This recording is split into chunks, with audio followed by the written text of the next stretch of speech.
বিসমিল্লাহির রহমানির রহিম। পরম করুণাময় ও অসীম দয়ালু আল্লাহর নামে শুরু।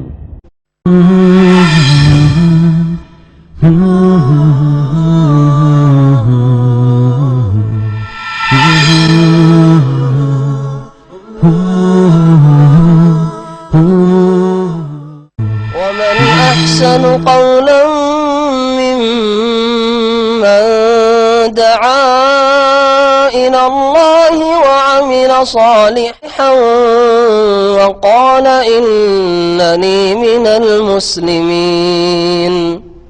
أعوذ بالله من الشيطان الرجيم. براءة من الله ورسوله إلى الذين عاهدتم من المشركين فسيحوا في الأرض 4 أشهر واعلموا أنكم غير معجز الله وأن الله مخزي الكافرين. وأذان من الله ورسوله إلى الناس يوم الحج الأكبر أن الله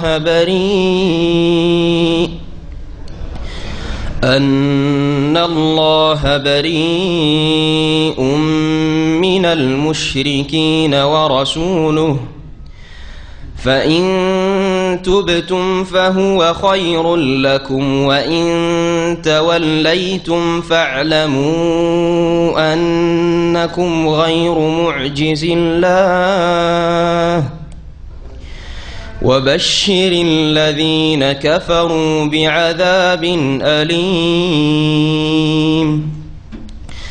إلا الذين عاهدتم من المشركين ثم لم ينقصوكم شيئا ولم يظاهروا عليكم أحدا فأتموا إليهم عهدهم إلى مدتهم إن الله يحب المتقين.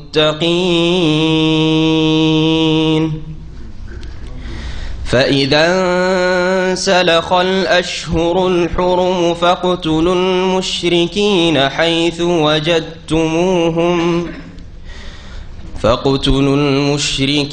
حيث وجدتموهم وخذوهم واحصروهم واقعدوا لهم كل مرصد فإن تابوا وأقاموا الصلاة وآتوا الزكاة فخلوا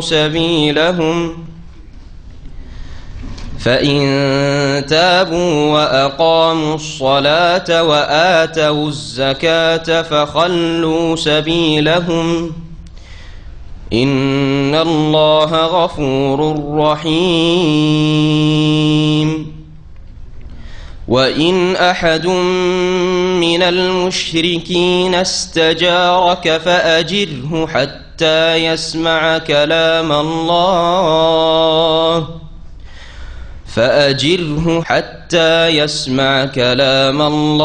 ثم أبلغه مأمنه ذلك بأنهم قوم لا يعلمون.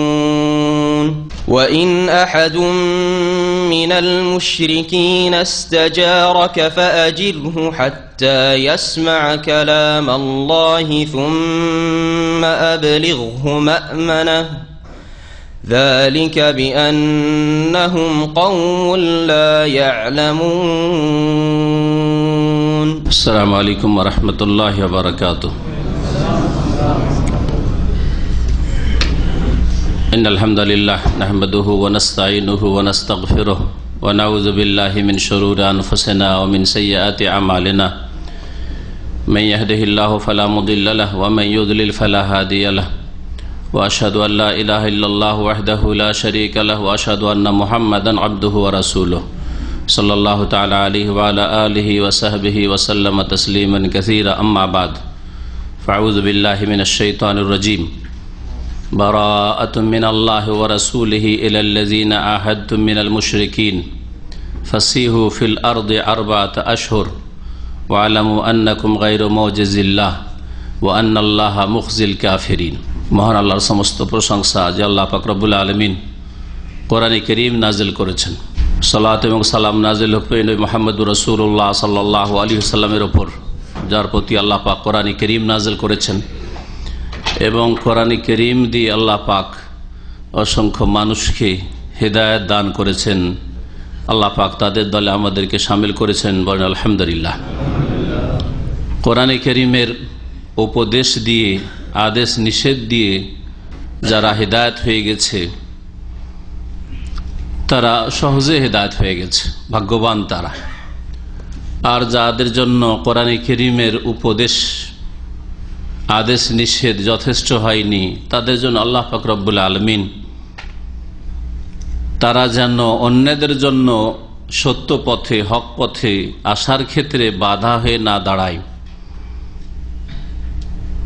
কাঁটার ভূমিকা পালন না করে, সেই জন্য আল্লাহ পাক রব্বুল আলামিন বল প্রয়োগের, জিহাদ ফি সাবিলিল্লাহ, আল্লাহর দ্বীনকে সহজভাবে আল্লাহর বান্দা পর্যন্ত আল্লাহর জমিনে পৌঁছে দেওয়ার জন্য আল্লাহ পাক জিহাদ ফি সাবিলিল্লাহ নির্দেশ দান করেছেন।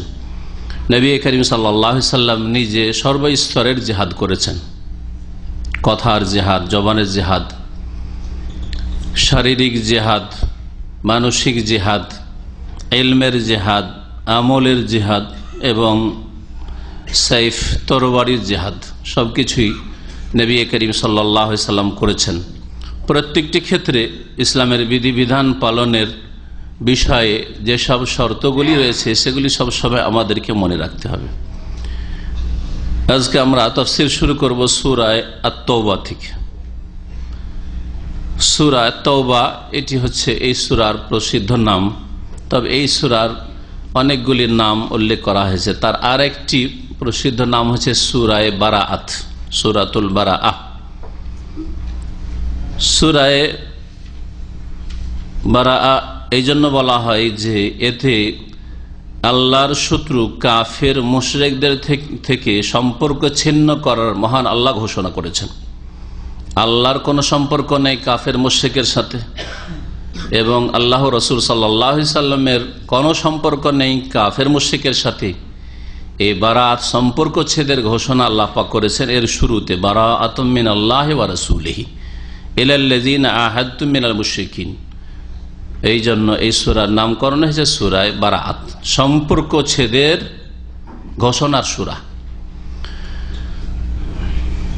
আর এই সূরার নাম যেটি প্রসিদ্ধ আপনাদের কাছে সূরায়ে তাওবা, এই জন্য যে এই সূরার একটি বা কয়েকটি আয়াতে ধারাবাহিক আল্লাহ পাক রব্বুল আলামিন সাহাবাই কেরামদের মধ্য থেকে বিশেষ করে 3 জন খাঁটি সাহাবাই কেরাম মুখলিস, তারা তাবুকের যুদ্ধে যাবো-যাচি করে যেতে পারেন নাই, অলসতায় গাফিলতিতে থেকে গেছেন। আচ্ছা ওরা এগিয়ে যাক, আমরা বেরিয়ে গিয়ে রাস্তায় সাথ ধরে নিব, তারপরে যেতে পারেননি বা যাননি। আল্লাহ পাক রব্বুল আলামিন তাদের সততাকে দেখে তাদের তওবা আল্লাহ পাক কবুল করেছেন।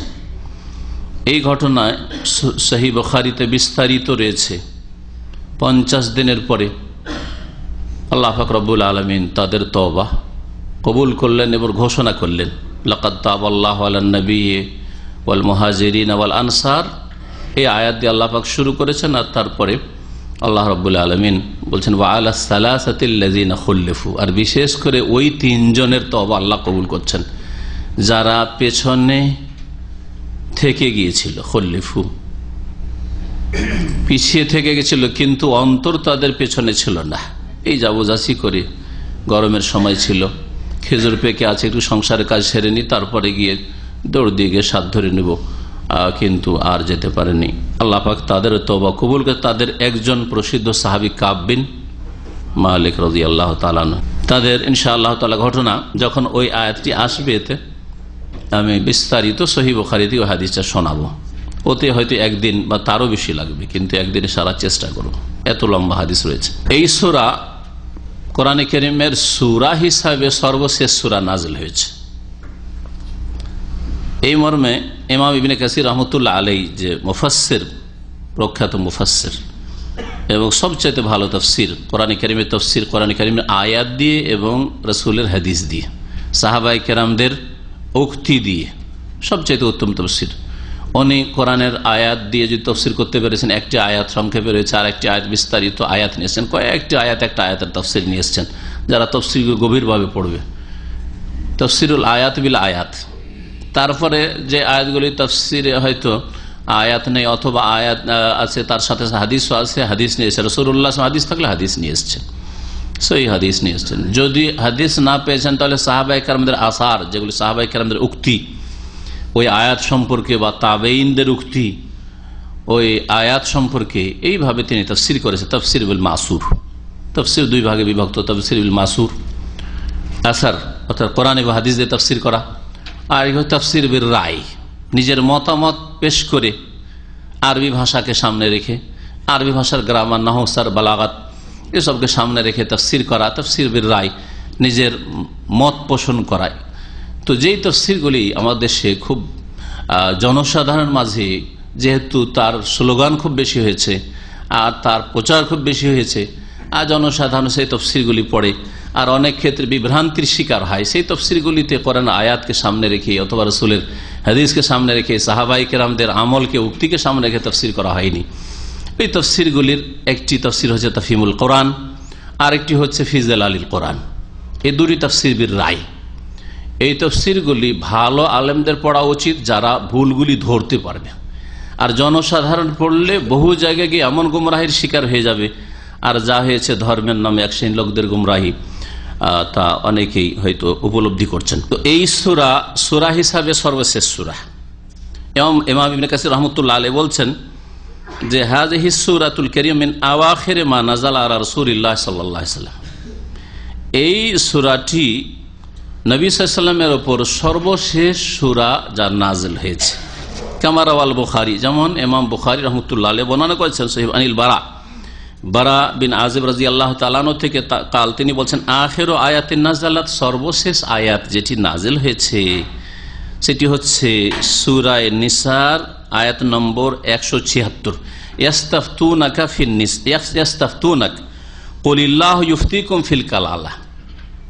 হে নবী, তোমাকে তারা ফতোয়া জিজ্ঞেস করছে, মানে মাসআলা জিজ্ঞেস করছে। ইস্তিফতাহ মানে ফতোয়া জিজ্ঞেস করা, মাসলা জিজ্ঞেস করা। কোরআনে কারীমে এই শব্দটি ব্যবহৃত হয়েছে। সুতরাং ফতোয়া মানুষের মন গড়া হবে না, কোরআন এবং হাদিস ভিত্তিক হবে। আর কেউ যদি মন গড়া ফতোয়া দেয় তাহলে সেই ফতোয়া কোনো মূল্য রাখে না, কারণ ফতোয়া হইতে হবে ওহী ভিত্তিক হইতে। ইস্তাফতুনাকা, হে নবী, তোমাকে ফতোয়া জিজ্ঞেস করেছে, এখন তুমি ফতোয়ার উত্তর দিতে পারছো না যতক্ষণ ওহী না আসছে। আমি ওহী করছি। যে এই যে মাসলা জিজ্ঞাসা করা হয়েছে কালালার মাসলা, কালালা এমন ব্যক্তিকে বলা হয় যার মূল নেই আর যার শাখাও নেই। এমন ব্যক্তি মারা গেছে যার মূল মানে বাপ মা নেই, দাদা দাদিও নেই, ওপরে কেউ নেই, আর শাখাও নেই মানে ছেলে মেয়েও নেই আর ছেলে মেয়েদের ছেলে মেয়েও নেই। এইরকম ব্যক্তিকে কালালা বলা হয়। ওসুলও নেই এবং ফুরু নেই এই ব্যক্তির। ইস্তাফতুনাক, হে নবী, তোমাকে মাসআলা জিজ্ঞাসা, ফতোয়া জিজ্ঞাসা। কুলিল্লাহ, হে নবী তুমি বলো, আল্লাহু ইফতিকুম, কে ফতোয়া দিচ্ছেন? আফতা, ইফতি মানে ফতোয়া দেওয়া, আর ইস্তিফতা মানে ফতোয়া জিজ্ঞেস করা। সিনতা হয়ে গেলে জিজ্ঞাসার অর্থ হয়, আর আফতা বা বেফাল গেলে ফতোয়া দেওয়া হয়। কুলিল্লাহু ইফতি, কুল, হে নবী বলো, আল্লাহু ইফতিকুম, আল্লাহ তোমাদেরকে ফতোয়া দিচ্ছেন, মাসলা বলে দিচ্ছেন ওহীতে, ফিল কালালা, কালালা মৃত ব্যক্তি সম্পর্কে। ওয়া আখির সূরাতিন নাযালাত বারাত, আর সর্বশেষ সূরা যে নাযিল হয়েছে সেটি হচ্ছে সূরা বারাত। তার হাদিসে বারাত সূরার নাম, এই সূরার নাম সূরা বারাত শব্দটি আসলো, তাই না? সূরা বারাত সর্বশেষ সূরা, আর আয়াত হিসাবে এই কালালার আয়াত হচ্ছে শেষ আয়াত। তাহলে ধরে নিতে হয় যে সূরা নিসার আয়াত নম্বর 176 হচ্ছে শেষ আয়াত, কিন্তু শেষ আয়াতগুলির একটি, কারণ কয়েক রকমের হাদিস রয়েছে এই মর্মে সর্বশেষ আয়াত সম্পর্কে পরস্পর বাহ্যিক বিরোধী হাদিস। সেই জন্য সমন্বয় করতে গিয়ে মুহাদ্দিসিন কিরাম বলেছেন যে এগুলো মিন আওয়াখিরে, আখির আয়াতিন নয়, মিন আওয়াখিরে মা নাযালাত, সর্বশেষ যে আয়াতগুলি নাজল হয়েছিল বা শেষ যুগে যে আয়াতগুলি নাজল, তার একটি হচ্ছে কালালা সম্পর্কিত ফারায়েজের আয়াত, আর আরেকটি হচ্ছে যেমন আপনাদের সাধারণ মানুষদের জানা রয়েছে। কোন আয়াতটি শেষে নাজল হয়েছে? আলিয়াউমা আকমালতু লাকুম দীনাকুম, আলিয়াউমা আকমালতু লাকুম দীনাকুম ওয়া আতমামতু আলাইকুম নি'মাতি ওয়া রাদিতু লাকুমুল ইসলাম, সূরা মায়েদার শুরুতে। হ্যাঁ, কয় নম্বর আয়াত? 3 লম্বা আয়াতের একটা অংশ, আলিয়াউমা আকমালতু লাকুম। এটা শেষ দিকে নাজল হয়েছে। নাজল হয়েছে কখন? আরাফার মাঠে। আরাফা হয়েছে কখন? জিলহজ মাসে, জিলহজ মাসের 9 তারিখ। তারপর জিলহজ মাসের আরো 20-21 দিন গেল, তারপরে মুহররম গেল, সফর গেল, রবিউল আউয়াল মাসের 12 তারিখে নবী সাল্লাল্লাহু আলাইহি ওয়াসাল্লাম ইন্তেকাল করলেন। তাহলে তো অনেক আগেই এটা নাজল হয়েছে। তো এইটি শেষ আয়াত। তার মানে আর প্রায় 3 মাস, কতদিন হচ্ছে? মুহররম, সফর আর রবিউল আউয়াল মাসের 12 আর এদিকে 20, হ্যাঁ 81-82 দিন। তো কোন আয়াত আর নাজল হয়নি? এটা হইতে পারে যে কোন আয়াত নাজল না হয়েছে? হতে পারে তার মাঝখানে কালালা আয়াত নাজল হয়েছে, অথবা কালালা তার আগে হয়েছে, এটাও হতে পারে, নিশ্চিত বলা মুশকিল। সর্বশেষ যে আয়াত নাজল হয়েছে সেটি হচ্ছে সূরা বাকারা আয়াত নম্বর 281, আয়াত নম্বর 281। সেটি হচ্ছে ওয়াত্তাকু ইয়াওমান তুরজাউনা ফীহি ইলাল্লাহ সুম্মা তুওয়াফা কুল্লু নাফসিন মা কাসাবাত ওয়া হুম লা ইউযলামুন। ওয়াত্তাকু ইয়াওমান তুরজাউনা ফীহি ইলাল্লাহ, সেই দিনকে ভয় করো যেই দিন তোমাদেরকে ফিরিয়ে নিয়ে আসা হবে আল্লাহর কাছে। সবাইকে আল্লাহর কাছে আসতে হবে। সেই দিনকে যদি ভয় করো সব ঠিক হয়ে যাবে, নামাজ ঠিক হয়ে যাবে, আখলাক চরিত্র ঠিক হয়ে যাবে, হারাম থেকে পুরোপুরি বেঁচে থাকবে। সেই দিন আল্লাহর কাছে ফিরে আসতে হবে। এক একটি কথা সব প্রকাশ পাবে। লা তাখফা মিনকুম খাফিয়া, কোনো কিছু গোপন রাখতে পারবে না। তুরজাউনা ফীহি ইলাল্লাহ, আর তারপর আল্লাহর কাছে ফিরিয়ে নিয়ে এসে 7 খুন মাফ, সবকিছু শিরক মাফ, কুফরি মাফ, বিদআত মাফ, আর খুন মাফ, সব মাফ। নামাজ পড়লে না তাও মাফ, সব মাফ। সুম্মা তুওয়াফা কুল্লু নাফসিন মা কাসাবাত, যা কিছু করেছে প্রত্যেক ব্যক্তিকে পূর্ণরূপে তার প্রতিদান দিয়ে দেওয়া হবে। ওয়া হুম লা ইউযলামুন, কোন জুলুম সেখানে করা হবে না। দুনিয়ায় হক নষ্ট হতে পারে, আদালতে গিয়ে ন্যায্য অধিকার না পাওয়া যেতে পারে, কিন্তু সেখানে সকলেই ন্যায্য অধিকার পেয়ে যাবে। যে যেমন করেছো ফল পেয়ে যাবে। সেই দিনকে ভয় করো। এই আয়াতটি নবী করিম সাল্লাল্লাহু আলাইহি ওয়াসাল্লামের ইন্তেকালের মাত্র 5 দিন আগে নাজল হয়েছে। এই মর্মে একটি হাদিস পাওয়া যায়, আল্লাহু আ'লাম। যাই হোক, এই সূরাতে আরেকটি বিষয় শুরুতে উল্লেখ করা জরুরি, সেটা হচ্ছে যে আপনারা হয়তো খেয়াল করেছেন, আমি সূরা শুরু করলে সাধারণত সুন্নতে খুতবার পরে আউযু বিল্লাহর সাথে কি করি? বিসমিল্লাহ পড়ি। কিন্তু আজকে সূরা শুরু করেছি, তারপর বিসমিল্লাহ পড়িনি কিন্তু আমি, ঠিক না? কেন পড়িনি? লেখাও নাই, এখানে লেখা আছে নেই, জি। কিন্তু সূরা ফাতিহায় লেখা আছে, প্রত্যেকটা সূরায় লেখা আছে, একমাত্র সূরায় তওবা ছাড়া। এই সূরাতে বিসমিল্লাহ কেন নেই? ইবনে কাসির রাহমাতুল্লাহ আলাইহি বলছেন, এতে নানান মত রয়েছে। সবগুলি মতের মধ্যে যেগুলো প্রসিদ্ধ, একটু শক্তিশালী, সেই মতগুলি বয়ান করব। ওয়া ইন্নামা লাম ইউবাসমাল ফি আউয়ালিহা, সূরা তওবার শুরুতে বিসমিল্লাহ লেখা হয়নি।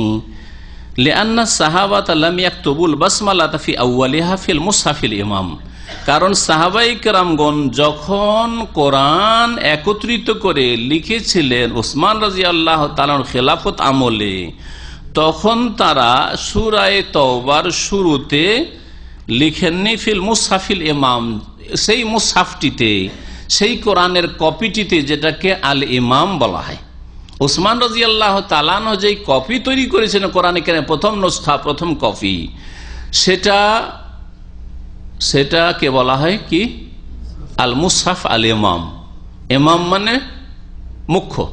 ইমাম মানে কি? মুখ্য, মুখ্যমন্ত্রী, প্রধানমন্ত্রী বলছেন না? ইমাম মানে প্রধান, ইমাম মানে মুখ্য, ইমাম মানে নেতা।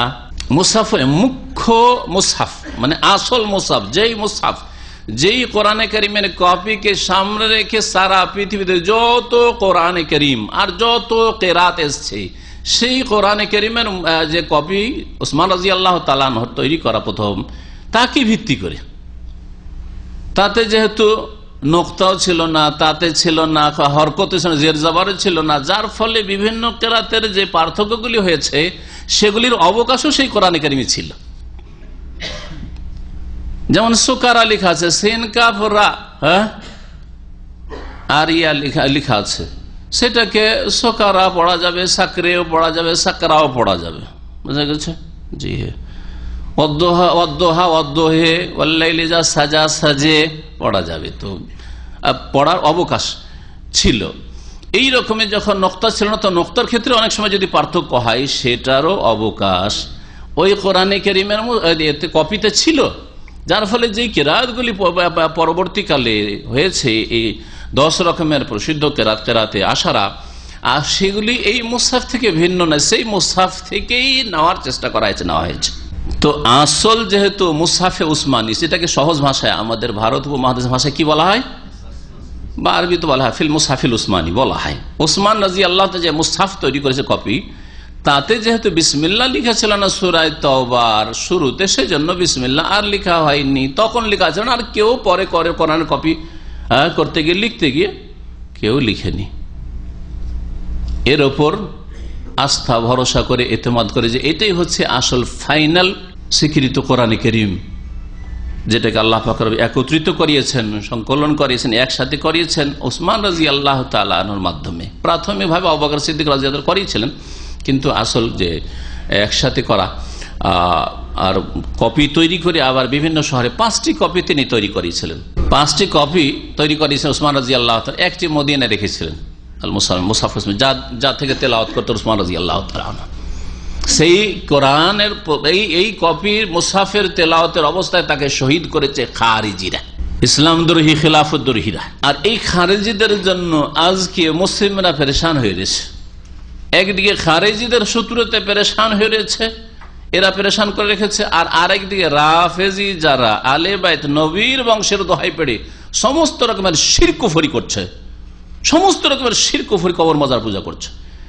এবং ওমর রাদিয়াল্লাহু তাআলা আনহুর সবচেয়ে বড় শত্রু, যে ওমর রাদিয়াল্লাহু তাআলা খুন করেছিল অগ্নিপূজক আবু লুলু ফিরোজ আল মাজুসি, যাকে আমাদের দেশের লোকেরা বিক্রি করে ফিরোজ বলে। ফিরোজ নাম মুসলিম রাখবেন না, কারণ হচ্ছে প্রথম কথা এই মজুসি অগ্নিপূজক, 2 নম্বর কথা এই অগ্নিপূজকের দেখেন প্রত্যেক দেশে যেই দেশগুলি মুসলিম খলিফাগণ ফাতাহ করেছেন, বিজয় করেছেন, যেই দেশগুলিতে বিজয় লাভ করেছেন, সেখানে কিন্তু যাদের যেই কমান্ডার বা যেই সাহাবীর মাধ্যমে বিজয় লাভ হয়েছে, তাদের নামে বড় বড় জামে মসজিদ রয়েছে, তাদের স্মৃতি এখনো বহাল আছে। কিন্তু ওমর রাদিয়াল্লাহু তাআলা আনহুর মাধ্যমে আল্লাহ রাব্বুল আলামিন যে পারস্য এই শক্তিকে ধূলিসাৎ করেছেন, ধ্বংস করেছেন আল্লাহ রাব্বুল আলামিন। আর নবী করিম সাল্লাল্লাহু আলাইহি সাল্লামের দোয়া যে কবুল হয়েছে তার বাস্তবায়ন হয়েছে। যখন চিঠিকে নবী সাল্লাল্লাহু আলাইহি ওয়াসাল্লামের দাওয়াত দিয়ে চিঠি লিখেছিলেন, সেই চিঠিকে পারস্যের রাজা ছিন্ন ভিন্ন করে ছিঁড়ে ফেলেছিল। ওই সময় খবর পেলেন আর অপমান করেছিল দূতকে। রাসূলুল্লাহ সাল্লাল্লাহু আলাইহি ওয়াসাল্লাম সংবাদ পেলেন যে আমার চিঠিকে ছিঁড়ে ফেলা হয়েছে, সেই কাফের শাসক অগ্নিপূজক ইরানি ছিঁড়ে ফেলেছে, আর আমার দূতকে অপমান করেছে। অথচ দূত যে কোনো সংবাদ নিয়ে আসুক না কেন, তাকে অপমান করা, অপদস্থ করা দ্বীন ইসলামেও জায়েজ নাই, এবং সেই আইন আজকেও আছে ইসলামের এই আইন। নবী করিম সাল্লাল্লাহু আলাইহি ওয়াসাল্লাম আল্লাহ মাজ্জিকহু কুল্লা মুমাজ্জাক, বা আল্লাহ মাজ্জিকহুম কুল্লা মুমাজ্জাক, সহিহ বুখারীতে রয়েছে। আল্লাহ এই ইরানকে, এই পারস্য দেশকে, এই পার্সিয়ানদেরকে আল্লাহ পূর্ণভাবে কুল্লা মুমাজ্জাক, পূর্ণভাবে টুকরো টুকরো ছিন্ন ভিন্ন করে দাও, ছিন্ন ভিন্ন করে দাও। এবং নবী করিম সাল্লাল্লাহু আলাইহি ওয়াসাল্লাম বলে ইজা হালাকা কিসরা ফালা কিসরা বাদু, এই জালেম শাসক যদি ধ্বংস হয়ে যায় তারপরে কিসরা বলা হয়তো পারস্যের রাজার উপাধি, যেমন ভারতের রাজাদের উপাধি সে মহারাজা বলা হইতো, হিন্দু রাজাকে কি বলা হইতো, মহারাজা বলা হইতো। এজা হালাকা কিসরা, যখন এই মহারাজা কিসরা ধ্বংস হবে, ফালা কিসরা বাদ, ওর পরে আর কোন কিসরা মহারাজা আর এই পারস্যে দাঁড়াতে পারবেন, আল্লাহ ধ্বংস করবেন এই দেশকে। যার বাস্তবায়ন আল্লাহ পাক করেছেন ওমর রাদিয়াল্লাহু আমিরুল মুমিনের মাধ্যমে। আমিরুল মুমিনের সেখানে কোন স্মৃতি নাম পর্যন্ত নেই, নাম রাখা যাবে না ওমরের নাম সেই দেশে, সেই নামে না কোনো মসজিদ আছে, না রাস্তাঘাট আছে, না কিছু আছে। কিন্তু এই আবু লুলু খাবিজ ফিরোজ দেইলামি এই অগ্নিপূজকের বিশাল সবচেয়ে বড় মাজার আছে ইরানে, সবচেয়ে বড় মাজার আছে, আর এই অগ্নিপূজকের পূজা হয়। তাহলে মাজার পূজার ধর্ম কোত্থেকে এসেছে দেখেন। সুন্নি যারা নিজেদেরকে বলে বেরেলভিরা, আর তারা কবর মাজার পূজা করে, তাদের ধর্ম কাদের থেকে এসেছে দেখেন, তাদের ধর্ম ইরান থেকে এসেছে। আর এর জন্য আল্লাহর ওলি হওয়া লাগে না, এর জন্য অগ্নিপূজক হইলেও মাজার তৈরি হইতে পারে আর পূজনীয় হইতে পারে। এই হচ্ছে কবর পূজার ধর্ম। ওসমান রাদিয়াল্লাহু তাআলা একটি কপি রাখলেন মদিনায়, আর একটি কপি সেই যুগে শহর গড়ে উঠেছিল মেসরে তখন এই হয়নি, কায়রো টাইরো হয়নি, ফুস্তাত প্রথম শহর গড়ে ওঠে, সেখানে একটা পাঠালেন। এক কবি পাঠালেন দামেস্ক, আগে থেকে শহর ছিল, দামেস্কে সামদেশে পাঠালেন। আর একটি কপি তখন দুটো ইরাকে দুটো শহর গড়ে উঠেছিল, একটি হচ্ছে বাসরা আর একটি কুফা। একটি বাসরাই পাঠালেন, আর একটি কুফায় পাঠালেন, আর একটি ছুটে গেছে, প্রথমে বলা উচিত ছিল মক্কাতুল মুকাররমায়। এই 5 কপি, এই কপিগুলি তিনি পাঠিয়েছিলেন, যেটাকে মুসাফে উসমানী বলা হয়, যেটা উসমান রাদিয়াল্লাহু তাআলার কাছে ছিল। তো তিনি কেন লিখলেন উসমান রাদিয়াল্লাহু তাআলা সূরা তওবার আগে কেন লিখলেন না বিসমিল্লাহ? এই জন্য বলছেন ইবনে কাসির, বল ইক্তাদু ফি যালিকা বিআমিরিল মুমিনিন উসমান ইবনে আফফান রাদিয়াল্লাহু আনহু, সাহাবায়ে কেরামরা উসমান রাদিয়াল্লাহু তাআলা আনহু অনুসরণ করেছেন। আর উসমান রাদিয়াল্লাহু তাআলা আনহু কেন লিখেননি? কারণ রাসূলুল্লাহ সাল্লাল্লাহু আলাইহি সাল্লাম যখন লিখাতেন সূরাগুলি তখন বলতেন এটা বা আয়াতগুলি, এটা এই আয়াতটা অমুক সূরা রাখো, বা এই আয়াতগুলি অমুক সূরায় রাখো, এই আয়াতগুলি অমুক সূরায়, কারণ একসাথে তো গোটা সূরা নাযিল হইতো না। আর তারপরে নবী করিম সাল্লাল্লাহু আলাইহি ওয়াসাল্লাম পার্থক্য করে দিতেন, কিন্তু সাহাবায়ে কেরামরা সূরা তওবা আর সূরা আনফালের মাঝে পার্থক্য বুঝতে পারেননি, যে দুটো ভিন্ন সূরা না একটি সূরা বিসমিল্লাহ। যার ফলে বিসমিল্লাহ নেই, সুতরাং আমরাও বিসমিল্লাহ আর লিখছি না, যেহেতু বিসমিল্লাহ আগে থেকে লেখা নেই, বিসমিল্লাহ লিখছি না। কেন বিসমিল্লাহ লেখা হয়নি এই মর্মে আরো একটি উক্তি বলা হয়েছে, সেটা হচ্ছে যে সূরা আনফাল এর আগে যে সূরাটি আছে, সূরা আনফাল আর সূরা তওবার বিষয়বস্তু একই। যখন তাফসীর পড়বেন তখন বুঝতে পারবেন, আর কেউ যদি তরজমা পড়ে থাকেন তো জানা আছে। বিষয়বস্তু বিভিন্ন রকম থাকলেও মুখ্য বিষয়বস্তু এক। মুখ্য বিষয়বস্তু হচ্ছে জিহাদ ফি সাবিলিল্লাহ। জিহাদ ফি সাবিলিল্লাহর কথা সূরা আনফাল আর সূরা তওবায় বিশেষভাবে বিস্তারিত উল্লেখ করা হয়েছে। আর এছাড়া সূরা মুহাম্মদ রয়েছে, যার অপর নাম সূরা কিতাল। সূরা মুহাম্মদ রয়েছে, সূরা বাকারাতে কিছু আয়াত রয়েছে। কেউ কেউ বলেছেন যে সূরা তওবাতে যেহেতু আল্লাহ রাব্বুল আলামিনের পক্ষ থেকে এবং রাসূলের পক্ষ থেকে কাফের মুশরিকদের সাথে সম্পর্ক ছেদের ঘোষণা করা হয়েছে, সম্পর্ক ছেদটি দয়ার পরিপন্থী। আর বিসমিল্লাহির রহমানির যাতে রহমান রহিম, আল্লাহ রহমান রহিমের গুণ রয়েছে, সুতরাং এই জন্য হয়তো উল্লেখ করা হয়নি। এগুলি তাফসীরকারদের ইজতিহাদ, আল্লাহু আলাম। তবে আসলে সাহাবায়ে কেরামরা এখানে বিষয়বস্তু একই রকম দেখেছেন, আর দুই সূরার মাঝখানে বিসমিল্লাহ তারা পাননি, তাই তারা বিসমিল্লাহ সূরা তওবার শুরুতে লিখেন নাই। তাফসীরের দিকে আসি। আমাদের সময় খুব অল্প, আজকাল শীতকাল কাছে আসছে। আল্লাহ পাক রব্বুল আলামিন ইরশাদ করেছেন, বারাআতুম মিনাল্লাহি ওয়া রাসূলিহি ইলাল্লাযিনা আহাদতুম মিনাল মুশরিকিন। আল্লাহ এবং তার রাসূলের পক্ষ থেকে সম্পর্ক ছেদের ঘোষণা। বারাআতুন এলান ও বারাআতিন, হাযা এলান ও বারাআতিন মিনাল্লাহি ওয়া রাসূলিহি, এরকম ছিল। এটি হচ্ছে সম্পর্ক ছেদের ঘোষণা মিনাল্লাহি ওয়া রাসূলিহি, আল্লাহর তরফ থেকে এবং তার রাসূলের তরফ থেকে। কার সাথে? ইলাল্লাযিনা আহাদতুম মিনাল মুশরিকিন, ওই সব লোকদের উদ্দেশ্যে যাদের সাথে হে মুমিন মুসলিমরা, হে নবী এবং নবীর সাথী সঙ্গীরা, তোমরা চুক্তি করেছো মুশরিকদের মধ্য থেকে। মুশরিকদের মধ্য থেকে যাদের সাথে তোমাদের চুক্তি হয়েছে বা চুক্তিতে যাদের সাথে আবদ্ধ, তাদের থেকে সম্পর্ক ছেদের ঘোষণা করছেন আল্লাহ রাব্বুল আলামিন এবং তার রাসূল সাল্লাল্লাহু আলাইহি ওয়াসাল্লাম। নবী করিম সাল্লাল্লাহু আলাইহি সাল্লামের যে চুক্তি ছিল যেসব মুশরিকদের সাথে, নবী সাল্লাল্লাহু আলাইহি ওয়াসাল্লামের চুক্তি ছিল কার সাথে? মুশরিকদের। ষষ্ঠ হিজরিতে হুদাইবিয়া এসে, হুদাইবিয়ার ষষ্ঠ হিজরি যে হুদাইবিয়ার সন্ধি, সুলহ হুদাইবিয়া বলা হয়, এতে যে চুক্তি হয়েছিল যে 10 বছরের জন্য আমাদের এবং তোমাদের মাঝে যুদ্ধ বন্ধ, কোন রকমের লড়াই যুদ্ধ আর হবে না। এর আগে বদর হয়েছে, অহদ হয়েছে, খন্দক হয়েছে 5ম হিজরিতে, আর 10 বছরের জন্য হবে না। 10 বছর যদি পুরা করতো তারা, তাহলে ষষ্ঠ হিজরি থেকে 16 হিজরি পর্যন্ত চলে যেত, তাই না? কিন্তু 8ম হিজরি 2 বছর পরে, ষষ্ঠ হিজরি 8ম হিজরিতে মক্কা বিজয় হয়ে গেল। কেমন করে মক্কা বিজয় হলো? 2 বছর পরেই। বিশ্বাসঘাতকতা করেছিল কারা? মুশরিকরা। মক্কা বিজয়ের সময় সূরা তওবা নাযিল হয়েছিল না হয় নাই? মক্কা যখন বিজয় হয় অষ্টম হিজরিতে, তখন কি সূরা তওবা নাযিল হয়ে গেছিল? এই সূরা নাযিল হয়েছে মক্কা বিজয়ের পরে, হুনাইনের যুদ্ধ হয়ে যাওয়ার পরে। হুনাইনের যুদ্ধ হয়ে যাওয়ার পরে নবম হিজরিতে, হজের আগে আগে নাযিল হয়েছে, হুনাইনের পরে নাযিল হয়েছে। মক্কা বিজয় আর হুনাইন কাছাকাছি সময় হয়েছে, আর তারপরে এই সূরা নাযিল হয়েছে। আর তারপরে নবম হিজরিতে আবু বকর সিদ্দিক রাদিয়াল্লাহু তাআলা ইমারতিতে হজ হয়েছে, আলী রাদিয়াল্লাহু তাআলা আনহুকেও পাঠিয়েছেন তার সাথে এই সূরায়ে তওবার আয়াতগুলি ঘোষণা করে শুনিয়ে দেওয়ার জন্য।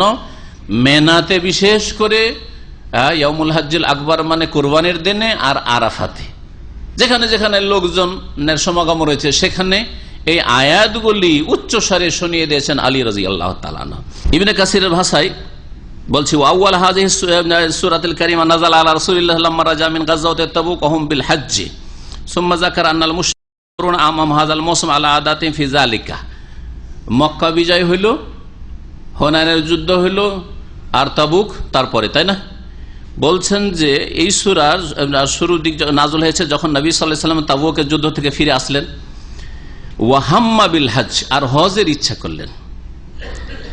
তাবুক থেকে ফিরে আসলেন আর হজের ইচ্ছা করলেন, যে নবম হিজরিতে, তার মানে নবম হিজরির আগে তাহলে হজ ফরজ হয়ে গেছে। হজের ইচ্ছা করলেন। সুম্মা যাকারা আন্নাল মুশরিকিনা ইয়াহযুরুনা আমাহুম, কিন্তু তার সামনে উল্লেখ করা হলো যে মুশরিকেরা তো এখন আছে, সকলে তো মুসলমান হয়নি, আর মুশরিকেরা এবারও হজে আসবে। তাহলে মুশরিকরা তাদের শিরকি তরিকায় হজ করবে, উলঙ্গ হয়ে তওয়াফ করে তাদের মহিলা পুরুষরা মুশরিকদের, আর আমরাও ইসলামের তরিকা হজ করি, এমন কেমন কথা হইল? তো বিশ্রী লাগলো। এই মৌসুমে মুশরিকরা হাজির হবে তাদের অভ্যাস মতো। ওয়ান্নাহুম ইয়াতুফুনা বিল বাইতি ওরাতান, আর বাইতুল্লাহর তওয়াফ করবে তারা উলঙ্গ হয়ে। ফাকারিহা মুখালাতাতাহুম, নবী সাল্লাল্লাহু আলাইহি সাল্লাম তাদের সাথে একাকার হয়ে মিশে গিয়ে একসাথে হজ করব আর অন্যায় প্রতিবাদ করা যাবে না, এটা কেমন কথা হইল? ফাবাস আবু বকর সিদ্দিক, আবু বকর সিদ্দিক রাদিয়াল্লাহু তাআলা কে পাঠালেন আমিরান আলাল হজ্জ হাযিহিস সানা, নবম হিজরিতে হজের আমির করে পাঠালেন। লিইউকিমা লিন্নাস মানাসিকাহুম, যাতে করে তাদেরকে সহি মানাসিক হজ শিখিয়ে দিয়ে হজ করেন। ওয়া ইউলামুল মুশরিকিন বা ইউআল্লিমুল মুশরিকিন আল্লাহ ইয়াহুজ্জু বাদা আম হাযা, আর মুশরিকদেরকে জানিয়ে দেন যে এই বছরের পরে খবরদার তোমরা আর হজে আসবে না, এবার আসে। তাহলে আবু বকর সিদ্দিক রাদিয়াল্লাহু তাআলা আনহুর সাথে মুশরিকরা হজে ছিল, মুশরিকরা হজে ছিল।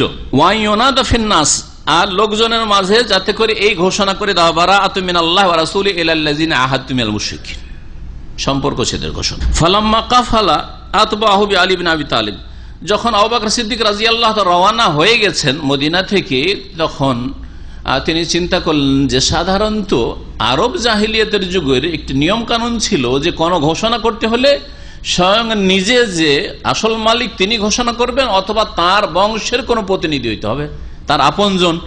তো আপন আবু বকরের তুলনায় আপনজন হচ্ছে আলী রাদিয়াল্লাহু তাআলা আনহু, তিনি আপন চাচাতো ভাই। তখন আলী রাদিয়াল্লাহু তাআলা আনহুকেও পাঠিয়ে দিলেন যে যাও, তাতে তুমি গিয়ে সাথে আবু বকরের, এবং তুমি গিয়ে ঘোষণা করবে। লিয়াকুনা মুবাল্লিগান আন রাসূলিল্লাহ সাল্লাল্লাহু আলাইহি ওয়াসাল্লাম, যাতে করে রাসূলুল্লাহ সাল্লাল্লাহু আলাইহি ওয়াসাল্লামের পক্ষ থেকে তিনি মুবাল্লিগ, দূত হিসাবে পৌঁছে দেন এই সংবাদ। কেন? লিকাউনিহি আসাবাতুন লাহু, কারণ তিনি আলী রাদিয়াল্লাহু তাআলা আনহু রাসূলুল্লাহ সাল্লাল্লাহু আলাইহি ওয়াসাল্লাম আসাবা মানে এমন আত্মীয় যার জন্য ফারায়েজে, যাদের জন্য আল্লাহ পাক নির্ধারিত পরিমাণ নির্দিষ্ট করেছেন তারা পেয়ে তা পাবে। কিন্তু আবু বকর সিদ্দিক কুরাইশ বংশের হলো দূরের ফারায়েজে, তার জন্য ভাগ আসবে না। এইভাবে আলী রাদিয়াল্লাহু তাআলা আনহুকে আবু বকর সিদ্দিকের সাথে পাঠিয়েছিলেন রাসূলুল্লাহ সাল্লাল্লাহু আলাইহি ওয়াসাল্লাম। এখন আসি আয়াতগুলির দিকে। সম্পর্ক সাথে আল্লাহ পাক ঘোষণা করলেন, ফাসিহু ফিল আরদে আরবাআত আশহুর, সুতরাং তোমরা জমিনে মানে দেশে, এই আরব উপদ্বীপে, ফিল আরজে মানে ফি আরজিল জাজিরাতে, ফাসিহু ফিল আরজে, এই আরব উপদ্বীপে তোমরা চলাফেরা করো। সাহা ইয়াসিহু মানে ভ্রমণ করা, চলাফেরা করা। এখান থেকে সিয়াহা বলা হয়, আজকাল ট্যুরিজমকে কি বলা হচ্ছে? সিয়াহা বলা হচ্ছে, জি, টুরিস্টকে সাইয়াহ বলা হচ্ছে। ফাসিহু ফিল আরজে আরবাআত আশহুর, তোমরা চলাফেরা করো, ঘোরাফেরা করো, ফিল আরজে মানে আরব উপদ্বীপে, আরবাআত আশহুর 4 মাস ধরে, 4 মাস তোমাদের চলাফেরার অধিকার দেওয়া হইল। ওয়ালামু, আর শুনে রাখো, জেনে রাখো, আন্নাকুম গায়রু মুজিজিল্লাহ, যে তোমরা আল্লাহকে হীনবল করতে পারবে না। গত সপ্তাহ বলেছি মুজিজা মানে কি হয়, আজাদ ইউজিজা মানে হারিয়ে দেওয়া, হারিয়ে দেওয়া। এইখান থেকে মুজিজা বলা হয়। গত সপ্তাহে মুজিজার ব্যাখ্যা করছিলাম। তোমরা আল্লাহকে হারাতে পারবে না, যে আল্লাহর হাত ছাড়া হয়ে যাবে বা আল্লাহ যা ইচ্ছা করবেন তা করতে পারবেন না, এমন নাই। আল্লাহকে হীনবল করতে পারবে না। ও আন্নাল্লাহ মুখজিল কাফিরিন, আর এটাও জেনে রাখো যে নিঃসন্দেহে আল্লাহ কাফেরদেরকে লাঞ্ছিত অপদস্থ করবেন। কোনো সন্দেহ নেই যে কাফের মুশরিক আল্লাহ পাক লাঞ্ছিত করবেন, কিন্তু মুসলিমকে দাঁড়াতে হবে। মুসলিম বসে গেলে আল্লাহ রাব্বুল আলামিন তো আসমানি আযাবের গজব দিয়ে কাফেরকে লাঞ্ছিত করবেন না। তার জন্য আল্লাহ পাক কিছু নীতিমালা নির্ধারণ করেছেন। 4 মাস ধরে তাহলে তাদেরকে কি করা হলো, অনুমতি দেওয়া হলো। 4 মাস চলাফেরার অনুমতি দেওয়া হলো। তাহলে যে হজে এসেছিল, হজে ঘোষণা শুনিয়ে দেওয়া হলো। এই ঘোষণা শোনানো হলো হজের দিনে, তাই না? হজের দিনে শুনিয়ে দেওয়া হলো। হজের দিন থেকে 4 মাস গণেন তো, তাহলে জিলহজ মাসের আরো 20 দিন আছে, ঠিক না? জিলহজ মাসে 20 দিন। 10 জিলহজে ঘোষণা হলো। জিলহজে মুহররম, 10 মুহররম, সফর, রবিউল আউয়াল, রবিউল সানি। রবিউল সানির 10 তারিখে 4 মাস শেষ হয়ে যাচ্ছে। ভালো করে বুঝে রাখেন আয়াতটা, 4 মাস শেষ হয়ে যাচ্ছে। তার মানে এই 4 মাস আবু বকর সিদ্দিক রাদিয়াল্লাহু তাআলা হজের পরে এই 4 মাস, রবিউল সানির 10 তারিখ পর্যন্ত তোমরা আরব উপদ্বীপে যেখানে ঘোরাফেরা করবে করো শিরকের অবস্থায় মুশরিক হয়ে, কিন্তু তারপরে হয় ইসলাম কবুল করতে হবে, আর না হলে এই আরব উপদ্বীপ ছেড়ে তোমাদেরকে অন্য কোথাও চলে যেতে হবে। এটা ইসলামের ঘোষণা। কারণ নবী করিম সাল্লাল্লাহু আলাইহি ওয়াসাল্লাম এই মর্মে অনেক হাদিস রয়েছে। সময়ের স্বল্পতার জন্য সবগুলি হাদিস বলবো না, 1-2টি বলছি। নবী সাল্লাল্লাহু আলাইহি ওয়াসাল্লাম বলেছেন, লা ইয়াজতামিউ ফি জাজিরাতিল আরাবে দীনান, আরব উপদ্বীপে 2 দিন 2 ধর্ম কখনো একত্রিত হতে পারে না। আরব উপদ্বীপে 2 ধর্ম থাকবে, ইসলামও থাকবে আর মূর্তি পূজাও হবে, ইসলামও থাকবে আর ইহুদিজমও থাকবে, বৌদ্ধিজমও থাকবে, অথবা খ্রিস্টান ধর্ম থাকবে। লা ইয়াজতামিউ ফিল জাজিরাতিল আরাব দীনান, 2 ধর্ম একত্রিত হতে পারে না। আরো বলেছেন নবী করিম সাল্লাল্লাহু আলাইহি ওয়াসাল্লাম, আখরিজুল মুশরিকিনা মিন জাজিরাতিল আরব, মুশরিকদেরকে আরব উপদ্বীপ থেকে বের করে দাও। নবী করিম সাল্লাল্লাহু আলাইহি ওয়াসাল্লাম এটা নির্দেশ ছিল। নবী করিম সাল্লাল্লাহু আলাইহি ওয়াসাল্লাম মদিনা থেকে, মক্কা থেকে বের করে দিয়েছিলেন। হ্যাঁ, হারামের এলাকায় আসা নিষেধ ছিল, কিন্তু খাইবারে ইহুদিরা থেকে গিয়েছিল। এই হাদিসের বাস্তবায়ন করেছিলেন আমিরুল মুমিনিন ওমর ফারুক রাদিয়াল্লাহু তাআলা আনহু। খাইবার থেকে এই ইহুদিদেরকে তাড়িয়ে দিয়েছিলেন শাম দেশের দিকে। আল্লাহ রাব্বুল তারপরে বলছেন, ওয়া আযানু মিনাল্লাহি ওয়া রাসূলিহি, আর ঘোষণা আরো শোনানো হচ্ছে আল্লাহর পক্ষ থেকে আর তার রাসূলের পক্ষ থেকে, ইলান নাসে, সকল মানুষের উদ্দেশ্যে, ইয়াউমাল হজ্জিল আকবারে, বড় হজের দিবসে, মহান হজের দিবসে। মহান হজের দিবস কি? মহান হজের দিবস হচ্ছে, মহান হজের দিবস হচ্ছে কুরবানির দিন। অধিকাংশ মুফাসসির দিন করে, ভালো করে শুনে রাখেন। ইয়াউমুল হজ্জিল আকবার, বড় হজের দিন। বড় হজের দিন মানে কি বললাম? কুরবানির দিন। কেন? এটা সবচেয়ে শক্তিশালী মত। কেন? এই জন্য যে হজের অধিকাংশ কাজগুলি 10 তারিখে করা হয়। হজের যতগুলি কাজ হিসাব করে দেখেন, প্রায় কাজগুলি কিন্তু আদায় করা হয় কখন?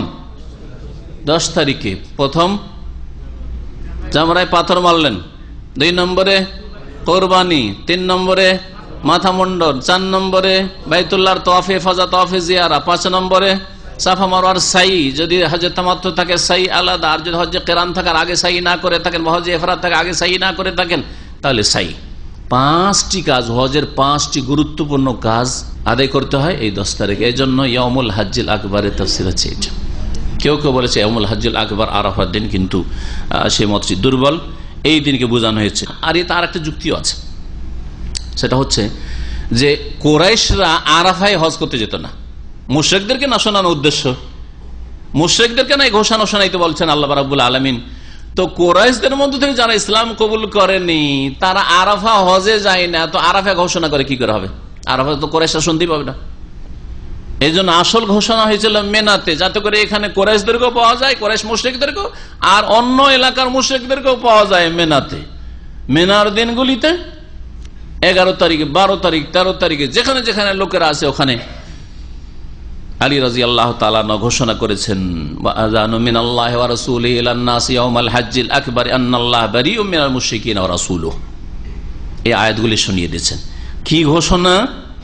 আন্নাল্লাহা বারিউন, এই ঘোষণার বিষয়বস্তু যে নিঃসন্দেহে আল্লাহ সম্পর্ক ছেদের ঘোষণা করছেন মিনাল মুশরিকিন, মুশরিকদের থেকে, ওয়া রাসূলুহু, ভালো করে দেখবেন হরকত, ওয়া রাসূলুহু, লামে কি দিবেন? দাম্মা, পেশ দিয়ে, এবং রাসূলও সম্পর্ক ছেদের ঘোষণা করছেন।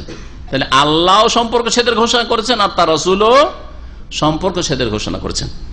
আলী রাদিয়াল্লাহু তাআলা আনহুর জামানায় অনেক অনারবরা, পার্সিয়ান, বিভিন্ন ভাষী অনারবরা ইসলাম কবুল করে। ইসলাম কবুল করার পরে তারা তো মাতৃভাষা আরবি নয়, তো একজন এই আয়াতটা পড়তে গিয়ে পড়ছে যে আন্নাল্লাহা বারিউম মিনাল মুশরিকিনা ওয়া রাসূলিহি, লামে কাসরা দিয়ে পড়েছে। লামে কাসরা দিয়ে যদি পড়া হয় তো অর্থ কি হবে? কেউ একটু বুঝান তো দেখি, তরজমা করে। আন্নাল্লাহা বারিউম মিনাল মুশরিকিনা, নিঃসন্দেহে আল্লাহ সম্পর্ক ছেদ করেছেন মুশরিকদের থেকে। ওয়া রাসূলিহি, আর রাসূলিহির আতফ মুশরিকের উপর হয়ে যাচ্ছে। মিনাল মুশরিকিন মিন হারফে জার, ওয়া রাসূলিহি, আল্লাহ মুশরিক থেকে সম্পর্ক ছেদ করছেন আর রাসূল থেকেও সম্পর্ক ছেদ করছেন। কুফরি কথা না? একটা হরকতে পেশের জায়গায়, দাম্মার জায়গায় যদি জের দিয়ে দেন তো কুফরি কথা হয়ে যাবে, যে আল্লাহ নাকি রসুলের সাথে সম্পর্ক ছেদ করছেন, হয়ে যাবে না? এইরকম যখন পড়ে ফেললো তো মাথায় হাত দিলেন আলী রাজি, কি হইল রে, কিন্তু আরবি ভাষার অবস্থাই খারাপ, কিন্তু কুফরি কথা মুসলিমরা পড়বে আর বুঝবে না। তো অনারবদের সাথে মিক্সচার হতে, আজকাল অনারবদের সাথে মিক্সচার হতে এমন হয়েছে আরবদের অবস্থা যে শুদ্ধ ভাষায় বলতে পারে না। হয় তাদের ঘরের মাতৃভাষা বলে, যেটা কোরআনের ভাষা নয়, আর না হলে আপনাদের মতো মোকাস্তার ভাঙাচর এমন ভাষা বলে যে এই ভাষাকে যে কত যে কষ্ট দিয়েছে, ভেঙে ভেঙে টুকরো করে, আনাফি রু, আনাফি কালাম, আনাফি আক্কেল, আনাফি সরব, আস্তাগফিরুল্লাহ ওয়া আতুবু ইলাইহি। এই ভাষা যদি আরবিরা বলে তো বড় লজ্জাকর ভাষা। এটা আপনারা নিরুপায় বেচারা কি করে বুঝাইতে হবে মালিককে, গরজ আছে তখন ফরজ আদায় করছেন, কিন্তু কথা হচ্ছে যে ওদের কি গরজ আছে এই ভাষাতে, বরবাদ করে দিয়েছে এই ভাষাকে। তাদের জন্য বলা জায়েজ না এই ভাষা, মুকাসসার ভাষা। তাদের শুদ্ধ ভাষাতে আপনাদের বোঝানোর চেষ্টা করা উচিত। তাদের বাড়ির খাদ্দামারা কি করে বুঝতে পারে? খাদ্দামারা 1 বছর থাকলে তাদের পুরো ভাষা ক্যাপচার করে ফেলে, তাদের ভাষা কি করে বুঝে? ওই ভাষা দিয়ে যদি বোঝাবার চেষ্টা করতো তো ঠিক আছে, 1 মাসে না পারতেন, ফি মাফিয়ে দিয়ে 1 মাসে পেরে নিচ্ছেন, 6 মাস লাগতো, 1 বছর লাগতো, কিন্তু আপনিও পারতেন শুদ্ধ ভাষা বুঝতে। আমাদের সাথে মাঝে মাঝে টেলিফোন করে অনেক আরবরা, আর তারপরে হয় ফি মাফির ভাষা ধরিয়ে দেয়, মনে করে ও তো বিদেশি আজনবী, তো ফি মাফি, ফি মাফি মাফি, এটা চলবে না। শুদ্ধ ভাষা কাল্লেমেল ফুসা, খুব শক্ত ভাষা বলি, কাল শুদ্ধ ভাষা বলো। তো শুদ্ধ ভাষায় এমন বলা শুরু করলো যে 1 লাইন যেতে পারে না, তারপর আবার ফিরে আসে এদিকে। আমি বললেন আনামা অরিদ হাজা, আনামা অরিদ হাজা, অরিদ আনতা তাকাল্লাম বিল লুগাল আরবি ওয়া আনতা আরবিয়ুন, তুমি আরবি ভাষায় কথা বলো, ফুসহা। কি বলছিলাম? তখন গ্রামার তৈরি করতে হবে, নাহু সারফের গোড়াপত্তন হইল। নাহু সারফ গ্রামার তৈরি করা শুরু হলো যে রাসূলহ পড়লে কি হবে, এর গ্রামার রাসূলহি পড়লে কি হবে। আন্নাল্লাহা বারিউম মুশরিকিনা ওয়া রাসূলুহু। হাজ্জে আকবার কেন বলা হয়? একটা কথা বললাম যে এই দিনে অধিকাংশ হজের কাজগুলি আদায় করা হয়। হাজ্জে আকবার বলা হয়েছে কেন এই দিনকে? এই জন্য যে ওই যুগেও ছোট হজ আর বড় হজ কথাটি ছিল। উমরাকে ছোট হজ বলতে আল হাজ্জুল আসগার বলতো, আর হজকে বড় হজ বলতো। সেই যুগও ছিল জাহিলিয়াতের যুগ থেকে, যার ফলে আল্লাহ কোরআনে কি বলেছে? ইয়াউমাল হাজ্জিল আকবারে, বড় হজের দিনে। বড় হজের দিন কুরবানির দিনে, মানে হজের মৌসুমের এই কুরবানির দিনে। আর যারা বলেছেন যে এই হাজ্জুল আকবার এই জন্য যে জুমার দিন পড়েছিল রাসূলুল্লাহ সাল্লাল্লাহু আলাইহি ওয়াসাল্লাম বিদায় হজে, আরাফার দিন, সেই জন্য হাজ্জে আকবার, এটি ভিত্তিহীন কথা। জুমা যদি পড়ে আরাফার দিনে, তাহলে আরাফা পড়ে জুমার দিনে, তাহলে হাজ্জে আকবরই হবে, এই কথাটি ভারত, বাংলাদেশ, পাকিস্তানের বিদাতীদের কথা, ভিত্তিহীন কথা। আর এর জন্য 70 হজের সওয়াব রয়েছে, এটি জাল হাদিস, সহি নয়। তো আল্লাহ রাব্বুল সম্পর্ক ছেদের ঘোষণা করছেন মুশরিকদের থেকে, এবং তার রাসূলও সম্পর্ক ছেদের ঘোষণা করছেন। ফাইন তুবতুম ফাহুয়া খায়রুল লাকুম, তাহলে এখন যদি আরব দেশে মক্কা মদিনায় থাকতে হয়, তাহলে তোমরা যদি তওবা করে নাও, এটা তোমাদের জন্য কল্যাণকর হবে। তওবা করে নাও, মুসলিম হয়ে যাও, আর থাকো মক্কায়। ওয়াইন তাওয়াল্লাইতুম, আর তোমরা যদি বিমুখ হয়ে যাও যে না না না আমরা ইসলাম কবুল করব না, ফালামু, তাহলে ভালো করে জেনে রাখো আন্নাকুম গায়রু মুজিজিল্লাহ, যে তোমরা আল্লাহকে হীনবল করতে পারবে না। ওয়াবাশশিরিল্লাযীনা কাফারু বিআযাবিন আলীম, আর কাফেরদেরকে হে নবী সুসংবাদ শুনিয়ে দাও বিআযাবিন আলীম, মর্মান্তিক আযাবের শাস্তি। ইল্লাল্লাযীনা আহাদতুম মিনাল মুশরিকিনা সুম্মা লাম ইয়ানকুসুকুম শাইআন ওয়া লাম ইউযাহিরু আলাইকুম আহাদান ফাতিম্মু ইলাইহিম আহদাহুম ইলা মুদ্দাতিহিম ইন্নাল্লাহা ইউহিব্বুল মুত্তাকিন। আল্লাহ রাব্বুল আলামিন এই আগে যে ঘোষণাটা করেছেন যাদের সাথে চুক্তি রয়েছে চার মাস ঘোরাফেরার জন্য, 4 মাস তোমরা ঘোরাফেরা করা, এরা ছিল কারা? চুক্তি ছিল কিছু কাফের গোত্রের সাথে এইরকম যে 1 মাস 2 মাসের চুক্তি, হয়তো 4 মাসের কম, এক কথায় 4 মাসের কম অথবা 4 মাস চুক্তি ছিল, অথবা 4 মাসের বেশি হয়তো চুক্তি ছিল, কিন্তু তারা এমন আচরণ করেছে যাতে তাদের চুক্তি ভঙ্গ তাদের পক্ষ থেকে প্রমাণিত হয়ে গেছে। আশঙ্কা রয়েছে তাদের পক্ষ থেকে যখন তখন এরা বিশৃঙ্খলা সৃষ্টি করে, যার ফলে এই শ্রেণীর কাফেরদের, শুনে রাখেন বিষয়টা, যেই কাফেরগুলি আরব দেশগুলিতে বাস করত, আরব দেশে এই আরব জাজিরায় বাস করত, 4 মাসের কম হয়তো তাদের চুক্তির মেয়াদ ছিল, অথবা 4 মাসের বেশি ছিল, কিন্তু তারা চুক্তি ভঙ্গের মতো কাজ করে ফেলেছে। আল্লাহ তাদেরকে 4 মাসের সময় শুধু দিলেন, যে 4 মাস ঘোরাফেরা কর, আর তারপরে হয় ইসলাম কবুল করো, আর না হলে আরব উপদ্বীপ ছেড়ে চলে যাও। তারপরে আল্লাহ রাব্বুল আলামিন অন্য আরেকটি দলের কথা বলছেন, কাফের মুশরিকদের। আল্লাহ বলছেন ইল্লাল্লাযীনা আহাদু মিনাল মুশরিকিন, তবে ওই সব মুশরিকরা যাদের সাথে তোমরা চুক্তিতে আবদ্ধ হয়েছো, আহাদু চুক্তিতে আবদ্ধ হয়েছো, সুম্মা লাম ইয়ানকুসুকুম শাইআন, অতঃপর চুক্তি করে তারা তোমাদের এই চুক্তিতে অটল থাকার ক্ষেত্রে কোনো ত্রুটি করে নাই, চুক্তি পুরা করতে কোনো ত্রুটি করে নাই। ওয়ালাম ইউযাহিরু আলাইকুম আহাদান, এবং তোমাদের বিরুদ্ধে অন্য কোন কাফের শক্তিকে সাহায্য করে নাই। দুই শর্ত, চুক্তিতে কোন রকমের ত্রুটি করে নাই, চুক্তি যেমন করেছে তেমন পালন করেছে, আর হয়তো চুক্তি ঠিক রেখেছে কিন্তু ভিতর কাফের অন্য গোষ্ঠীর কি করছে, সাহায্য করছে, তাহলে চুক্তি রাখা যাবে না। ভালো করে শুনতে হবে, আল্লাহ বলছেন যদি এই কাজগুলি না করে থাকে, তারা চুক্তিতে অটল থাকে, ফাতিম্মু ইলাইহিম আহদাহুম ইলা মুদ্দাতিহিম, তাহলে তাদের যে নির্ধারিত সময় রয়েছে চুক্তির, সেই চুক্তি তাদের তোমরা সম্পূর্ণ করো। তাহলে তাদের সাথে যদি 10 বছরের চুক্তি থাকে 10 বছর পুরা করো, 5 বছরের চুক্তি থাকে 5 বছরই পুরা করো, অসুবিধা নেই, কারণ তাদের সাথে চুক্তি আছে, তারা চুক্তি ভঙ্গ করেনি, আর চুক্তি পুরা করতে কোন রকমের ত্রুটিও করে নাই, আর কুফরি শক্তির কখনো সহযোগিতা করেনি ইসলামের বিরুদ্ধে। এরা তাহলে আর একটি দল, এদের ক্ষেত্রে আল্লাহ পাক ছাড় দিলেন। ইন্নাল্লাহা ইউহিব্বুল মুত্তাকিন, কারণ আল্লাহ রাব্বুল আলামিন সংযতদেরকে, পাপ মুক্তদেরকে, আল্লাহ ভীরুদেরকে ভালোবাসেন। আর যারা সংযত পাপ মুক্ত তারা চুক্তি ভঙ্গ করে, চুক্তি ভঙ্গ করা, গাদ্দারি করা বড় কাবিরা গুনাহ, বড় অপরাধ। যখন তারা কোন রকমের চুক্তি ভঙ্গ করেনি, তাহলে তোমরা ভঙ্গ করিও না। সময় যদি তাদের নির্ধারণ থাকতো যে 5 বছরের জন্য চুক্তি, 10 বছরের জন্য চুক্তি, সময় নির্ধারণ, কিছু কাফের আবার এমন ছিল যাদের সাথে সময় নির্ধারণ ছিল না, তোমাদের সাথে আমাদের সাথে একটা চুক্তি থাকলো, কিন্তু কতদিনের চুক্তি থাকলো কোনো কথা নেই, ওদেরকে ওই 4 মাসের আওতাতে নিয়ে আসা হয়েছে। মুফাসসিরিনগণ বলছেন ফাসিহু ফিল আরদ আরবাত, তাহলে এখন 4 মাসে চলে আসো। তোমাদের সাথে যখন ওপেন চুক্তি ছিল, কোনো কিছু বলা ছিল না, তোমরাও কোনো শর্ত লাগানি, আমরা লাগাইনি, আল্লাহর হুকুম হচ্ছে যে 4 মাস ঘোরাফেরা করো, তারপর আর এখানে ঘোরাবি। ঠিক ওই রকমই যদি কাউকে আপনি ধার দেন, টাকা ধার দিয়েছেন, আজকাল আমাদের সব ধারগুলি এরকম হয়, কিন্তু জিহালতের কারণে ধার দিলে টাইমও জিজ্ঞেস করে না যে কতদিনের জন্য নিচ্ছেন, আর ও বলেন যে কতদিনের জন্য নিচ্ছি আমি, তাই না? আর যদি জিজ্ঞেস ভাই কখন দিবেন, তো নাকি এটা বেয়াদবি হয়ে গেল। যদি কাউকে জিজ্ঞেস করেন যে আপনি টাইমটা বলবেন, কখন দেবেন, আমাকে কি মনে করেন আপনি, দেবো না মনে করছেন নাকি? হ্যাঁ, জাহেল একবারে। তারপরে যদি একটু আর বলে, আরো সুন্নতি তরিকা বলে ফাকতুবু, আল্লাহ বলছেন লিখো, আয়াতুল মুদায়ানাতে সূরা বাকারার, হ্যাঁ লিখে দেন, মানে মোটেই বিশ্বাস করেন না। হ্যাঁ, আমি মুসলমান নই, মোটেই বিশ্বাস করেন না, আল্লাহর হুকুম পালন করবেন না, মোটেই বিশ্বাস করেন আমাকে, আসলে বিশ্বাসী নয় ও। কেন কোরআনের উপর আমল করতে অনিচ্ছুক, কথা বুঝতে পেরেছেন? তো যদি কারো সাথে এইরকম থাকে যে টাকা দিয়ে দিলাম ধার 100 রিয়াল, আর তারপরে কিছু বললাম না যে কখন দেবেন, আর কখন নেবো এটাও বলিনি, ও সেও বলে নাই, তাহলে আমার একদিন পরে চাওয়ার অধিকার আছে না নেই?